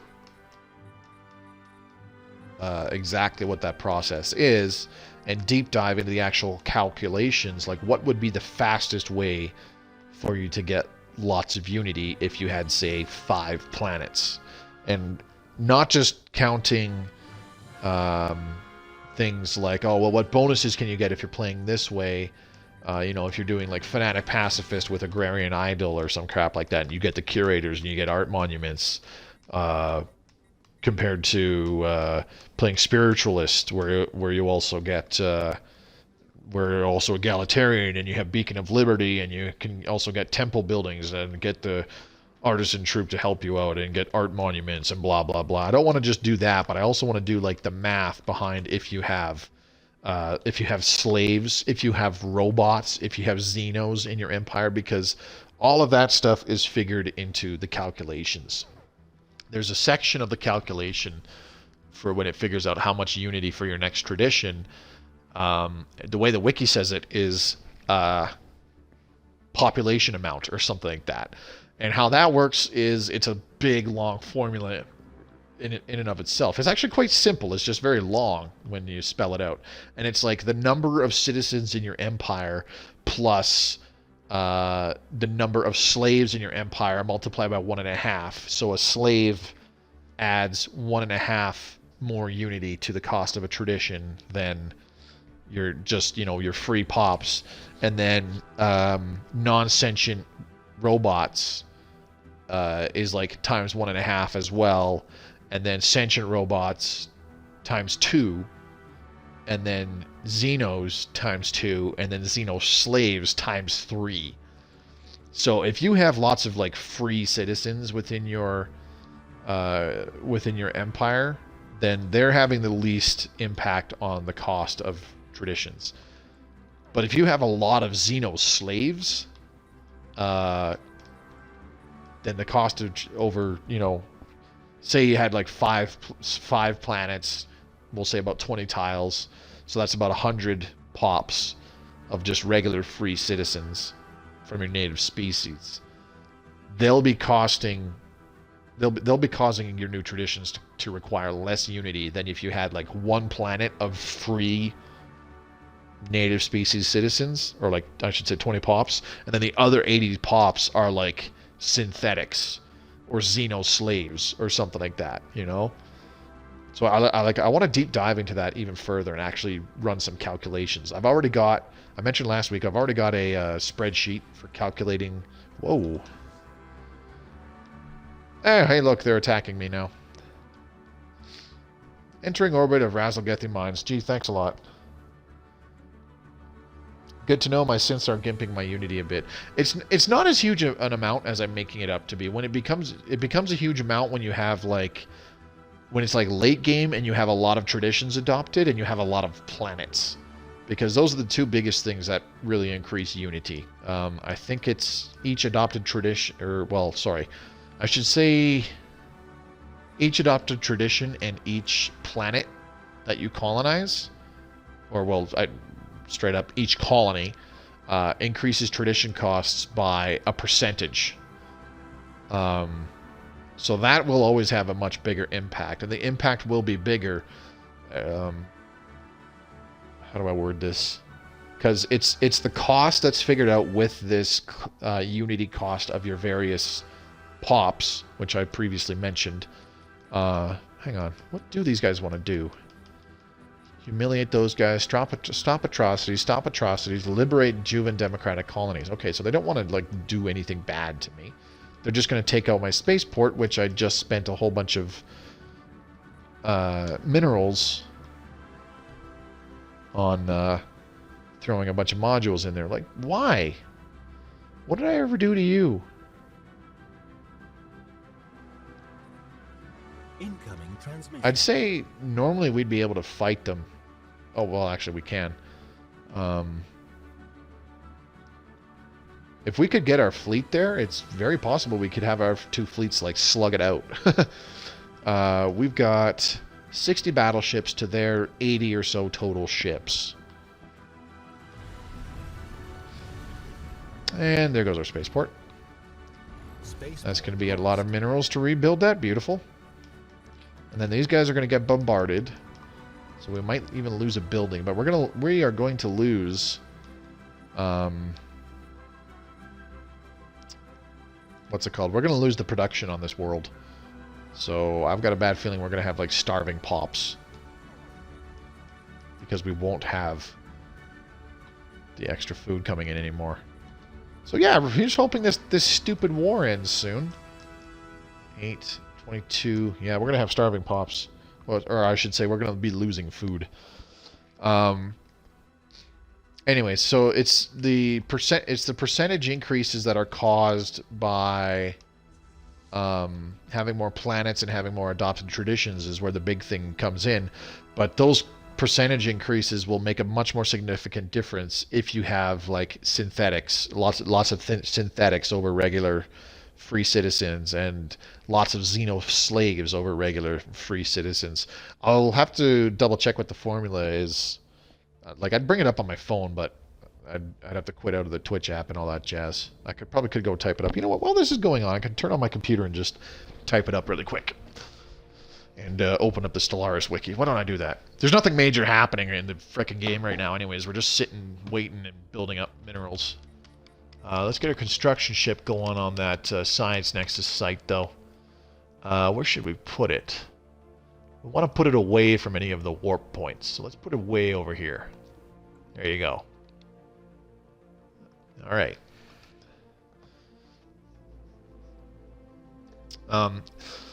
Anyways, like I was saying, it's not that having those kind of pops will be severely...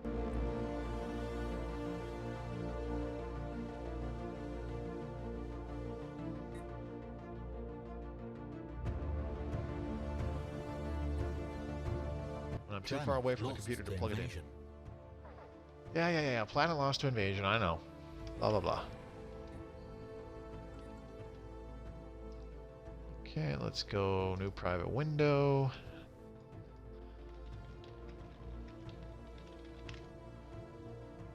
Keck mid-sentence.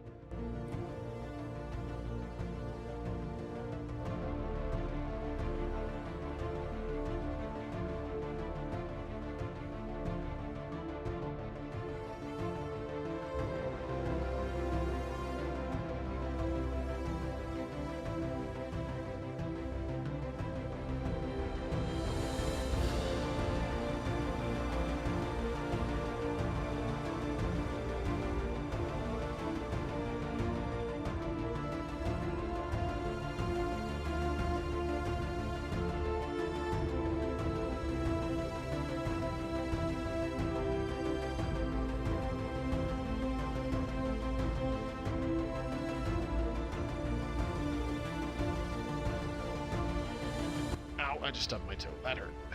Gotten away with it in the past where that thing runs out on me and then I just turn it back on and I get like another 20 minutes or something. So let's just unpause the game. Gonna sit there while that does absolutely nothing. Okay.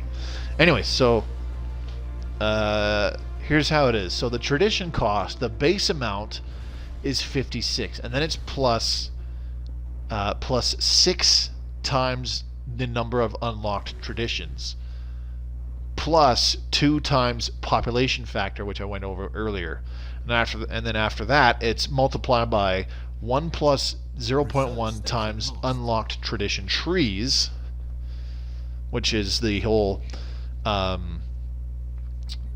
tradition trees adding 10%, and then multiply by 1 plus 0.25 times your owned colonies. So your owned colonies add 25% to the cost of traditions by default. What do we got here? Peace offer, finally. So, again, we got to rebuild this damn spaceport now. Let's just do energy weapons. Screw it. Okay, well, thankfully we didn't lose too much. Excuse me. Just these 2 spaceports. Kind of expected that. Whatever. Alright, so there's that going on, there's that going on, and that going on. Alright. I need to double check. Do we have any defensive pacts? No. Do we have any independence guarantees? No. Because those are dragging us into wars. That's twice now in this game. You'd think I'd wisen up, but no. So anyways, yeah. It's those...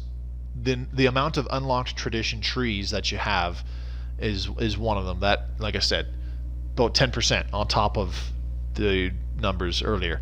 And then having additional owned colonies is also another big factor. So those are percentage values that get added on after the numerical calculations beforehand. Of course, the number of unlocked traditions happens as well. Your population factor, as I said, it's your citizens plus the amount of slaves you have times 1.5. So slaves add 1.5 more cost to unity cost to a new tradition, plus your non-sentient robots, which is actually the same as a regular free citizen, my mistake, plus your sentient robots, and then times 2. So sentient robots is like having 2 free citizens or 2 non-sentient robots, and then plus Xenos times 2, and then plus Xeno slaves times 3. So the most expensive pops to have, the pops that will cause your traditions to require more unity will be Xeno slaves and sentient robots and Xenos in general. A slave pop has 1.5 times the cost of a regular free pop, and then non-sentient robots are the same as free pops. So if you've got, robots, you're fine. If you've got robots, you're fine. They're not adding a higher than normal cost in minerals. Alari Star Technocracy, they want to give us minerals for energy? Okay. So it looks like the Alari have synthetically ascended. Yep, they are now all robots. Dope. Okay, let's go talk to the Shroud now. I should have been doing this the whole evening, and I have completely forgotten to. Boon ethic attractiveness, boon increased happiness. Both of these suck. Let's go increased happiness, see if this works. Woo! Plus 25% happiness. Dope. That should give us a small uptick in production. Nothing major. That's pretty cool. Anyways, I'll be doing a video sometime down the road. 4 worlds with about 3/4 synths at this point. Oh well. Yeah, like I said, in the grand scheme of things, that's not going to do a huge amount. If you've done the expansion tradition tree, there's that one option in that tradition tree that reduces the impact of having more colonies to tradition cost. I think it's like 33% or something it says. So that helps quite a bit, but to be totally honest, there comes a point where having more planets is actually better for generating more unity and getting traditions faster than by, sticking to a small amount of planets and a small amount of pops and all that jazz. Oh, speaking of which, we can go fight the Unbidden now because the war is over. So let's take the Unbaddeners, move them over here. All right, so we're not losing energy. Thank goodness. Excuse me. I want to chalk that up to the fact that we have enough energy. One more power plant will really help too, because the Science Nexus itself will cost like what, 15 energy per month or something just to run it. But I don't want to go too crazy. Like hopefully I'm going to try an emergency FTL. Art monuments help on those planets. Well, there's that, but there's also the fact that you need more planets to build more, to construct more buildings that produce more unity, is essentially how it goes. So having more planets there comes a certain point. It's right around you have about 7 or 8 colonies. Yeah, colonies.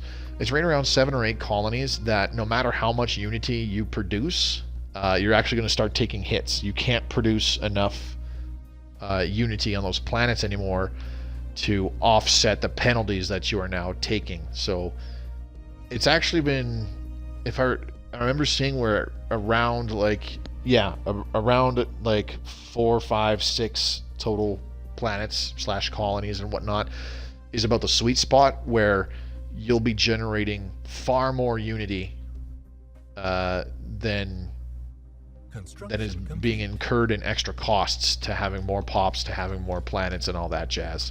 That's why I want to make a spreadsheet for this as well, is because I want to run those calculations. But I saw somebody make a chart of it on Reddit, but it was for the PC version. I forget how old it was. Well, Art Money is a plus patron of the arts. Yes, all that helps. Haha, Xenophile Fallen Empire awakened, so I made a federation. His fleet is inbound to join the fight. Nice. Totally off topic. Dude, at this point, I'm sure anybody who is listening to me babble on YouTube when this eventually becomes public later is just like, oh my god, shut the hell up, Moby. Talk about anything else, god damn it. I've actually got a video coming out, it'll be public next week, where I talk about that. I want to start doing the much more advanced mechanics videos, but I'm just kind of putting the pause button on those for a few weeks here, up until about the end of March, because I have a feeling that we might get like a big announcement after Federations comes out on the 17th.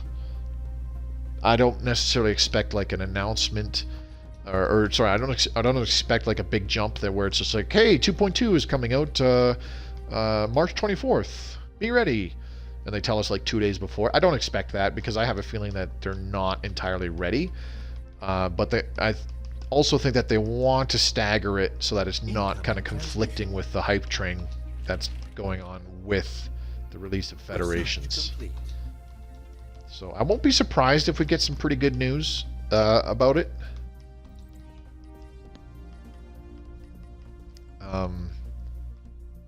You know, maybe like within a month after Federations is done, but that's why I don't really want to rush into making more mechanics videos right now, because I want to kind of see what happens.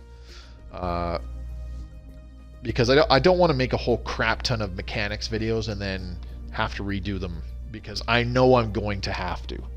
And I'm kind of prepared for that.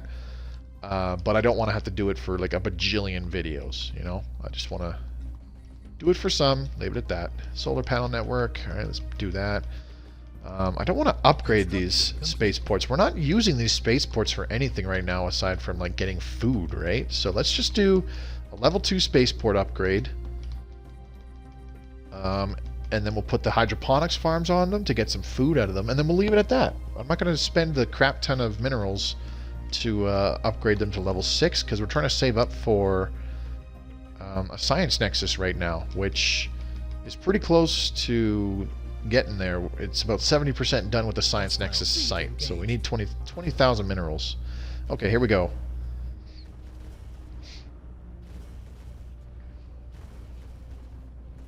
Should start seeing the phase disruptors. There we go. Okay, so the smaller weapons are coming into play. The arc emitters really did not do that much damage before they closed the gap.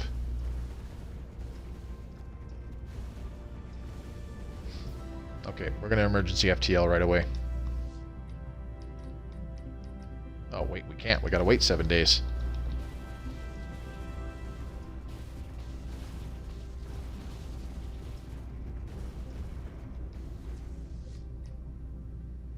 Let's wipe out these last cruisers. There we go. Now we retreat.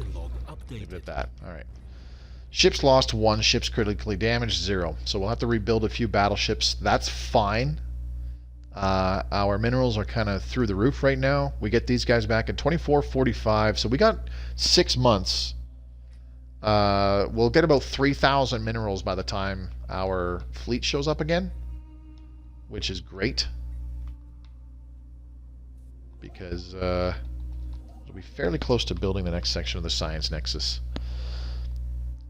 I would say when you redo videos for the basics, make sure on the mineral one you go over the pros, cons of silos and the other thing.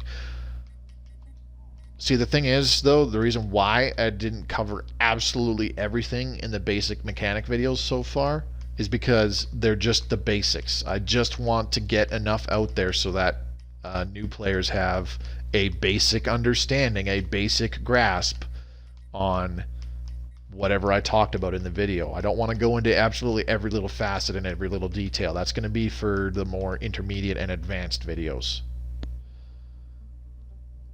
I did not know the silo was a proximity bonus until just a bit ago, so I likely fucked that up. That's fine, dude. Those are things I want to go over, though. I don't know how I'm going to approach that, though.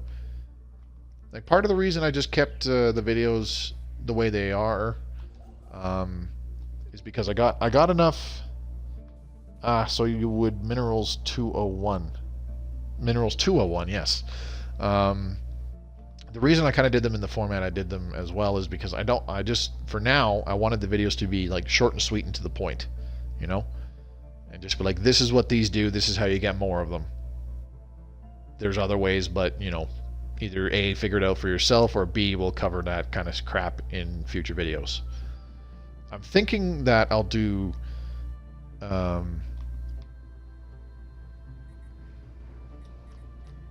if I was to do it, I'm thinking that I would lump like the energy nexus, the mineral processing plant, and the mineral silo. I would lump those in together, as well as like the spaceport module, the observatory, which increases science output. I would lump those together, I think, in a single video, and use those as examples for here's how you can increase the output of your planet without just flat out building more of that particular structure. You know? Okay, so the Nexus site is not ready yet, but pretty damn close. Okay, so we're just going to wait. We're just going to wait. We still have 56 battleships, which is fine. So we need to build 4 more. That'll be another 6,000. Ugh. Yeah. We're not going to dump 6,000 minerals into more battleships right now, especially considering the Science Nexus site is just about done. We'll just give it a little bit of time. Okay, go repair, please. I'm really reconsidering. Ooh, there we go. Science Nexus construction. All right, and now we're short. Gotta wait. This will be about 3 months before we can queue this up, I think. Oh, you know what? I totally forgot. Thanks. Okay. I didn't really want to talk to the Shroud anyways. Let me see here. Zuricor. Here we go. There we go. That's more like it. Give me that Science Nexus hub. I completely forgot about trading that crap. I'd like to trade for minerals. Let's do it a few more times. Oh, maybe I shouldn't have done it that many times, though. How long before we contact the Shroud? Oh, it's a while still. Never mind. We're okay. When the fleet is docked, we're actually generating an okay amount of energy. In like 10 months, we have enough. We have more than enough to breach the Shroud, I should say.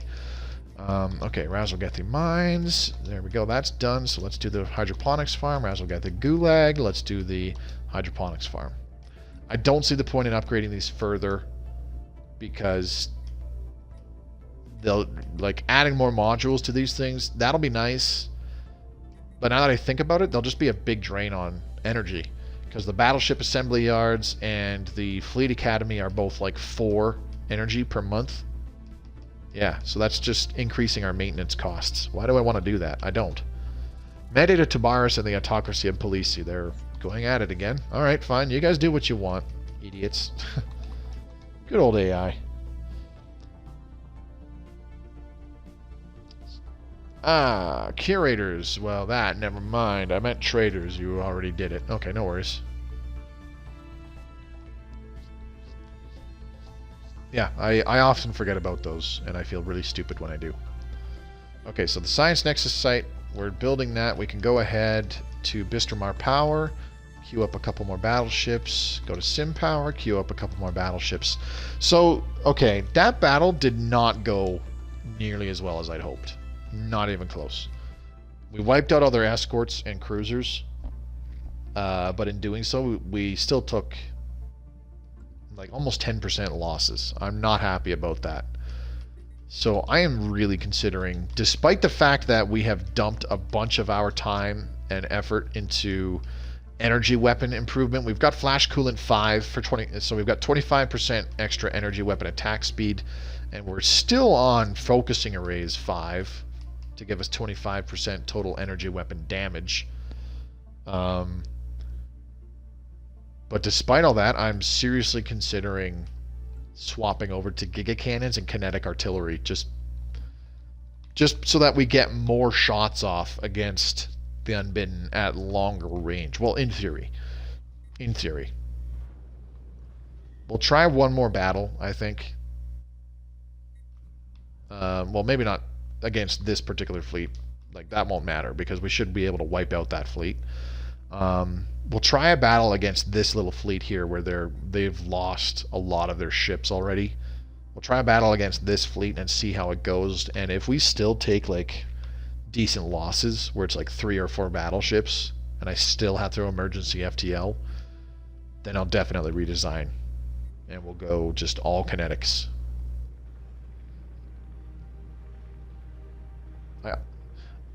I already like suspected, for lack of a better term, suspected that just going all super long range kinetics and whatnot is kind of the best way to deal with them already. But I just wanted to give this a try with the focused arc emitters and all that jazz, because they do have a lot of shields, and they have pretty good shield regen. So rather than constantly trying to, de-shield them over and over and over and over, I figured it would be better just to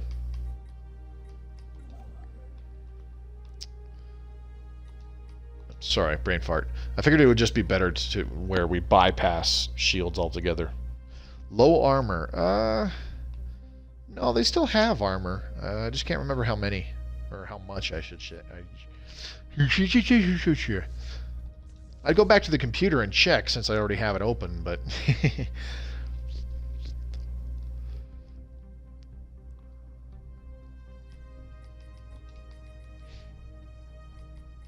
Okay, so we still got several years before we can breach the Shroud again. That happiness bonus, I'm definitely noticing a difference, whereas before we were down to about 400 minerals per month with our fleet docked and whatnot. We're about 440, so not a huge amount, but more production is more production, even if it's only 40 points, whatever. It's a good thing. So things are actually looking up. We only have our 5 colonies, but there's a very good chance that we can still bounce back and put up a good fight against the Unbidden, because if we can get our science nexuses going here, and maybe even a Dyson sphere somewhere at some point, but I'll probably just stick to trying to get 2 science nexuses operational. We'll be able to get our new repeatable technologies in at a much better pace than we're getting them now, as opposed to 300 years. Maybe it only takes 100 years. Or not years, months. So that's a possibility. I'm just trying to stay optimistic. I'm trying to be hopeful. We want to bounce back. We want to bounce back. We lost so much with the Unbidden's initial invasion. What the? Did these guys really get all that space? They did. They did. They jumped in here and took all this space that we lost because of the Unbidden. You gotta be kidding me. Well, they haven't gotten Borchi, so that's good.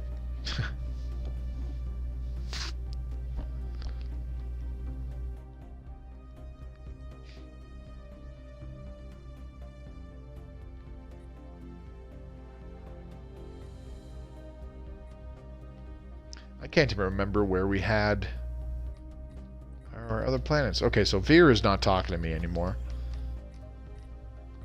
Hey, this pop is almost fully grown. It's only taken them a bajillion years.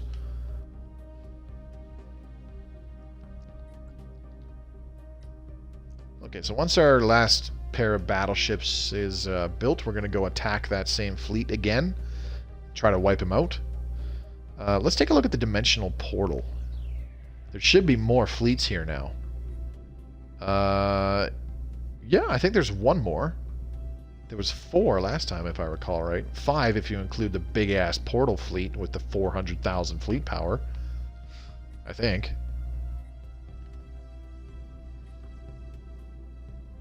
Still just the anchor plus 2 fleets over here. Okay. Okay, this is very strange. I'm pretty sure that something in the game broke, because the Unbidden are behaving very stupidly right now. They're just sitting there doing nothing. That strikes me as abnormal.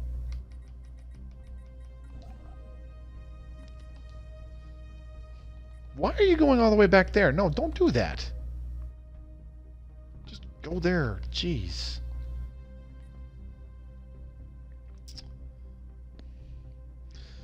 Once we attack this fleet again, it pretty much will be the end of the night, because we'll have hit the 2-hour mark. And I'll have to go download the video, start rendering it, and prepare it for upload tomorrow, which I will start tomorrow morning once I'm on my way to work. Oh, excuse me. I'm trying to think of what the hell I'm going to title this and what kind of a thumbnail I'll give it, because not much happened.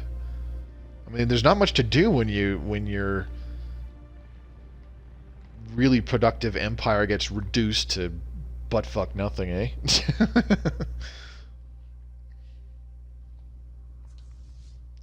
Alright, tell you what, you guys just like fly over here and then start making your way over to Pleione. The reason I'm flying them in that direction is so that they fly right past this battleship that's trying to merge with them. And it just goes, oh, hey, hi guys, I'm gonna come with you. Where? That's the play.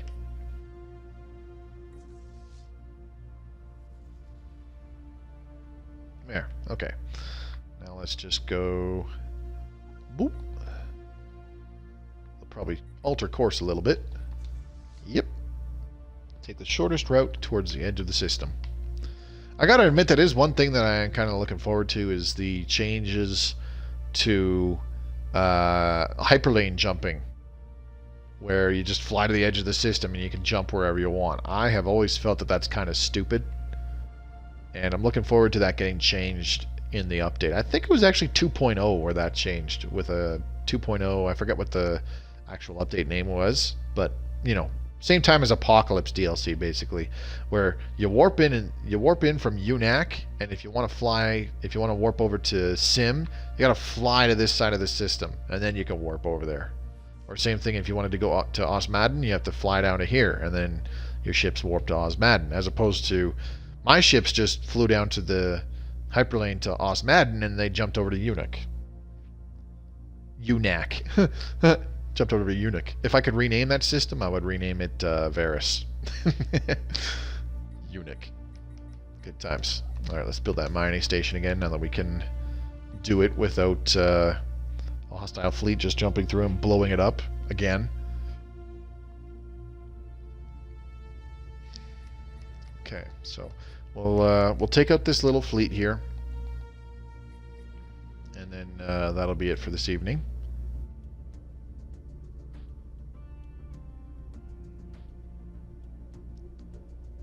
See, pretty much all of these battleships have taken some damage. None of them are really low, though.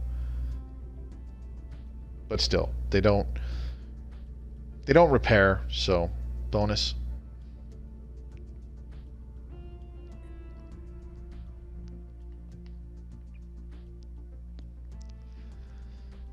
Yeah, I just can't help but feel like we're not really using the best kind of ship design we could ask for. Star charts? No. I'll tell you what, though. You can have my star charts for free. There you go.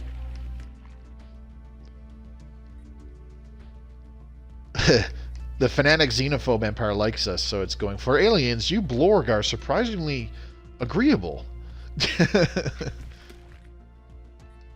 Damn right you have we have your thanks.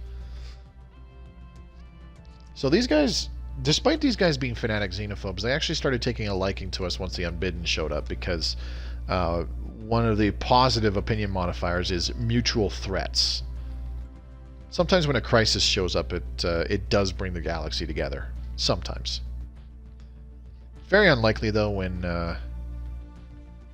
you know, your empire has been at war against another empire on more than one occasion. I mean, I've got it in my current single-player game where I even took off the Devouring Swarm Civic that I started with, so I lost that minus 1,000 negative opinion that it gives you for being a Devouring Swarm or a Fanatic Purifier, and yet I still have negative 1,000 opinion with a bunch of people because I have seeded planets and eaten their people several times. Oh, well, yeah, by the way, fun fact, Devouring Swarm and Fanatic Purifiers, you don't have to pick them at the start of the game, and you can swap them out for other stuff on console, if you want to. So you can start the game as like a science-focused tall empire, and then once you get like 100, 150 years in, or maybe not even that much, once you get like 150 years in to the point where you've got a bunch of repeatables and stuff done, swap out your civics and take Devouring Swarm or something like that, or if you've magically gotten your ethics to change to Fanatic Xenophobe with some spiritualist and or some militarist, change to Fanatic Purifiers.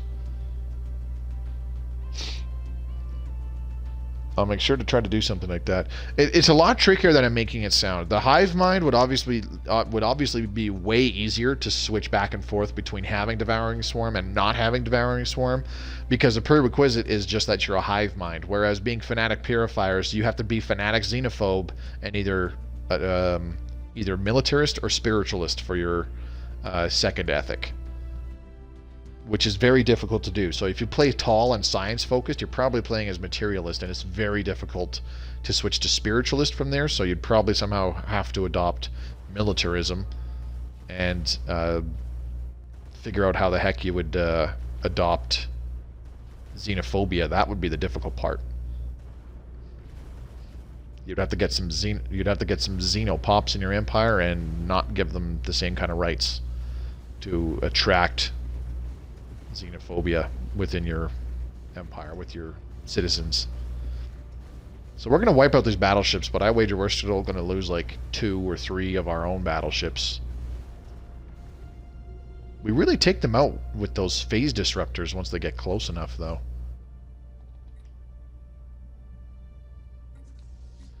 Alright, well, let's get our battleships back. We need to get them repaired. I'll queue up another battleship to replace the one we lost. How much longer for the Science Nexus? Oh, we got about a year. So, yeah, by the time the Science Nexus site is done, we should have enough minerals to start the next stage of the Science Nexus, the second stage, which will be pretty awesome. Yeah, I think it's super cheesy right now that console can swap those 2 civics in or out, provided they have the prerequisites, you know, pseudo whenever they want. I think it's super fucking cheesy to do that, because those are the 2 most powerful civics in the game right now. And when I do the Empire Civics tier list, I'll explain why. All right, Blorg save game. A file with this name already exists. There we go. Okay, and that's going to be it for tonight. We're past the 2-hour mark. I just wanted to take out the rest of that Unbidden fleet before we took off here. So yeah, if you watch this on YouTube, thanks very much for watching. Sub to the channel, dingle my dongle. Check out my other playlists. Check out the links in the description below. Discord channel, which I've already mentioned. Feel free to come be a part of that. We have players from Xbox and PS4, so if you want to play with other people, that's a good place to come by and try to arrange some multiplayer. There's also my Twitter feed, great way to keep in touch with me, and I'll post important announcements there.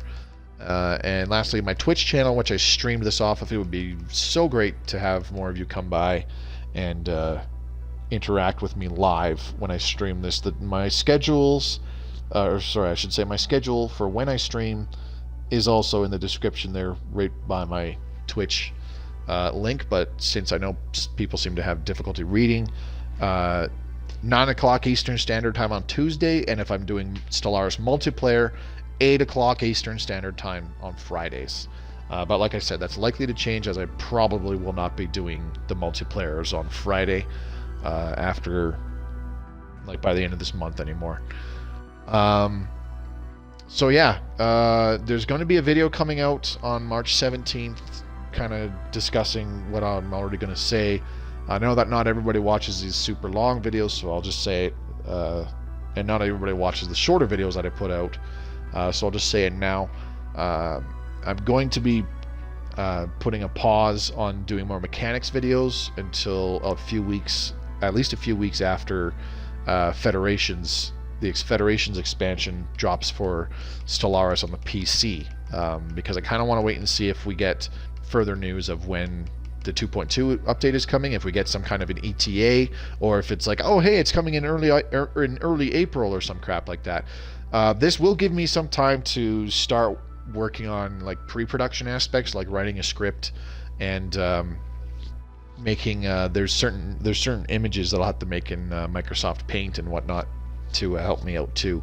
It'll give me more time to do script writing and make up some JPEG images that I need to use towards making these tier lists that I've been mentioning several times, as well as be able to start writing up a script for the ship designs video that I also want to do, that numerous people have asked me about over the months. So that's also something I want to cover. I know a lot of people want to get an idea on, you know, quote-unquote good ship designs, but tier list is a big one that I want to come up with, because I feel that there's quite a few players out there who want to try to min-max Empire builds and stuff like that, or not builds, but Empire designs and their respective play styles and whatnot. So I do want to go over what I feel are the best and worst species traits that you can pick, as well as the reasonings why, and do the same thing for Empire civics, the best and worst Empire civics and the reasonings why, and the best and worst Ascension perks and the reasonings why, and even do a little video comparing things like